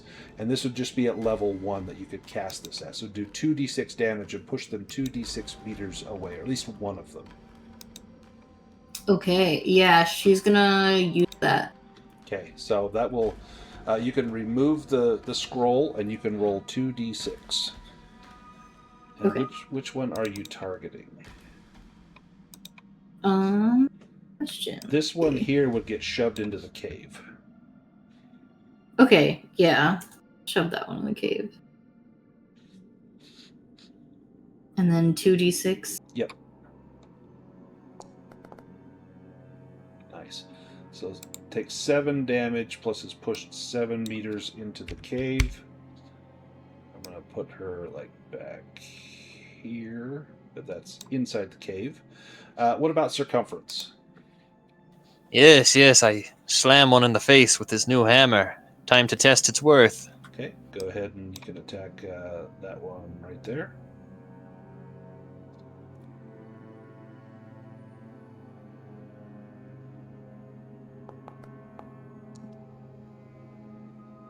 That's a hit. That's a pile of damage. Wow. Jeez. She's got 1 hit point left as you absolutely obliterate her face. She will never be beautiful again. Chrisanna, what about you? Do you take that one out so you can make your escape? Excellent. Yes, she is absolutely going to take this one out. Not only will she never be beautiful again, she'll also won't be alive. Even better. Even better. I meant to do backstab, but... Oh, you didn't even need to. I think that'll do it. Okay, awesome. Oh, yeah. Nice. Let's deal damage. Yes, how, after Circumference smashes her, how do you end her? Chrisana just sort of stabs her with precision in the heart.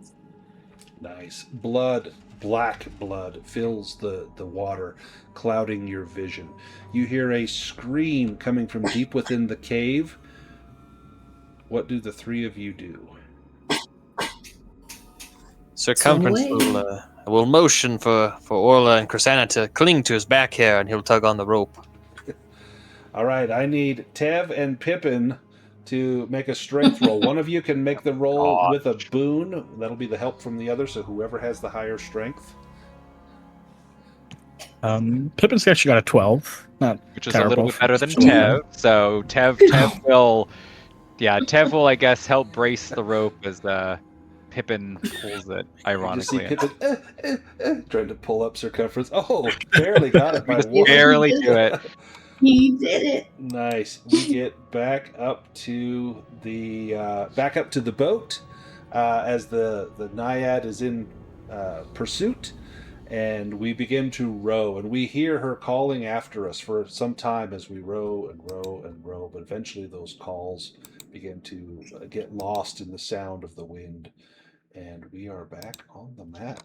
We make it back to the ranch, and Storg Taggart is waiting for us just outside the ranch as he sees the boat coming up. Says, "Be sure to put the boat back where you found it in the same condition.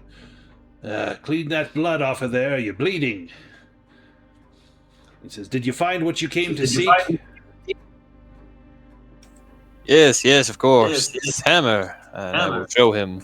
Oh, this is fine. Fine craftsmanship indeed, but did you find what I seek? And Circumference will pull out of a dirty pouch filled with other nasty things that he's collected on his journeys out this locket and hand it to him. He takes it in his hands, and you see his eyes rimmed with tears. Brunhilde, I've missed you, my dear. Come into the ranch. I've a meal for each of you, and a reward befitting you. And Good, I'm hungry. Yeah, he takes you in the ranch, and he's got a huge spread set out. There's breads and cheese and fresh brewed beer and ale. He's got fruits and vegetables and a huge haunch of some sort of animal. It looks like maybe it's a pig, but it could be a sheep. Either way, it's turning on a spit.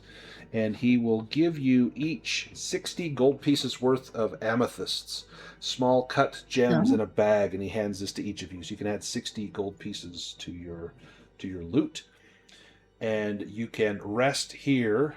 He says the troll will likely come tonight, but rest up now so you're ready for it.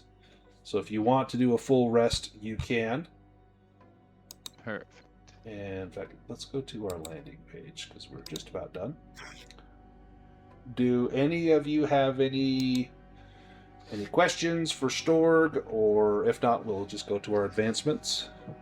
Yes, I'd like to get my sword repaired. Yes. Hand it over here. I'll fix it while you're resting. And you go to sleep as you hear him hammering away. You hear the ping ping of hammer on steel as he's repairing the sword. Excellent. Let's do some improvement rolls. So in addition to Dragons and Demons, you can take 5 additional improvements. Let's start with Tev, if you are ready. Yeah, clicking the buttons. No problem. And then Pippin, if you want to learn Banish, you can do that instead of trying to raise your animism. But I'll leave that up to you. he definitely will. Yeah, it's a good spell. Alrighty, I got my things. Yeah, I didn't have any 1s or 20s. I saw that. Yeah, no dragons or demons. We had a couple of them got rolled out here. Ooh, acrobatics does not go up. Come on, evade. Oh, does not. That's sleight of hand. Nope. No, shoot. That's how it goes sometimes. Nope. Oh, come on, knives. Aha. There we go. Knives does. Nice. Knives goes up. Excellent. Let's go to Pippin. If you want to make the languages roll to see if you can read or you can try to improve your languages first if you like. I mean, it's a 14. Probably won't even succeed, so why not? You do have to give up an improvement roll, too. Right.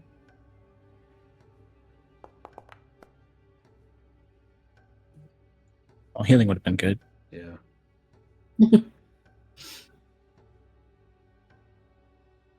Ooh, spot hidden goes up. Nice. Nice. Never a bad one. Brawling goes up. All right. Do you want to learn that spell? It's a flat roll, right? Oop. Oh, there we go. Yep. Excellent. I will put banish on your sheet. You can remove the scroll. Oh, yes, I guess I should get rid of that tablet of Dispel as well, right? Yeah, I still 'cause have you've, that. You've learned I the learned spell, that spell. so, Yeah. so you wouldn't need the tablets. Just extra weight you're carrying around. Let's go to circumference. Yes.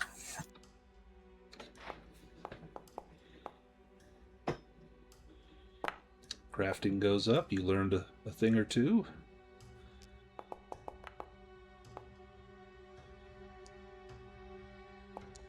Persuasion improves.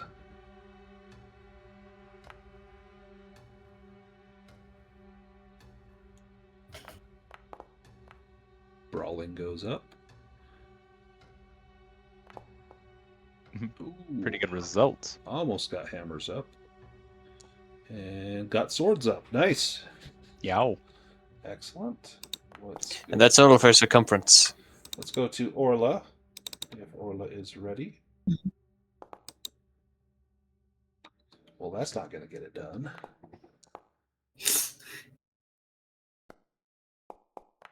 Ooh, I like those. Nice. Seamanship and Myths and Legends. And Oh, spot hidden and crossbows. Oh, yay. Knives would have been good, but crossbows is good. And how about Krisana? Let's do Awesome. Krisana's So I'm just rolls. finishing cooking this. Let's do. All right, first one. Well, why is awareness? Oh, there we go. Oh, hey, to 17. One more, that you've maxed it out and you get a heroic ability. So maybe next time. Hunting and fishing goes up. Oh, Myths and Legends goes up.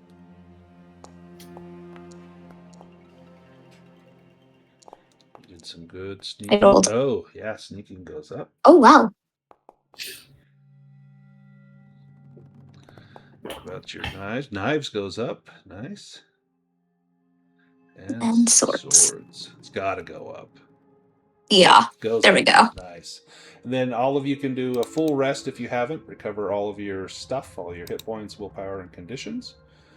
And then we will pick this up next time. We still need to deal with that troll. And now we have a treasure map for some place over far to the west. We'll have to go and track that place down.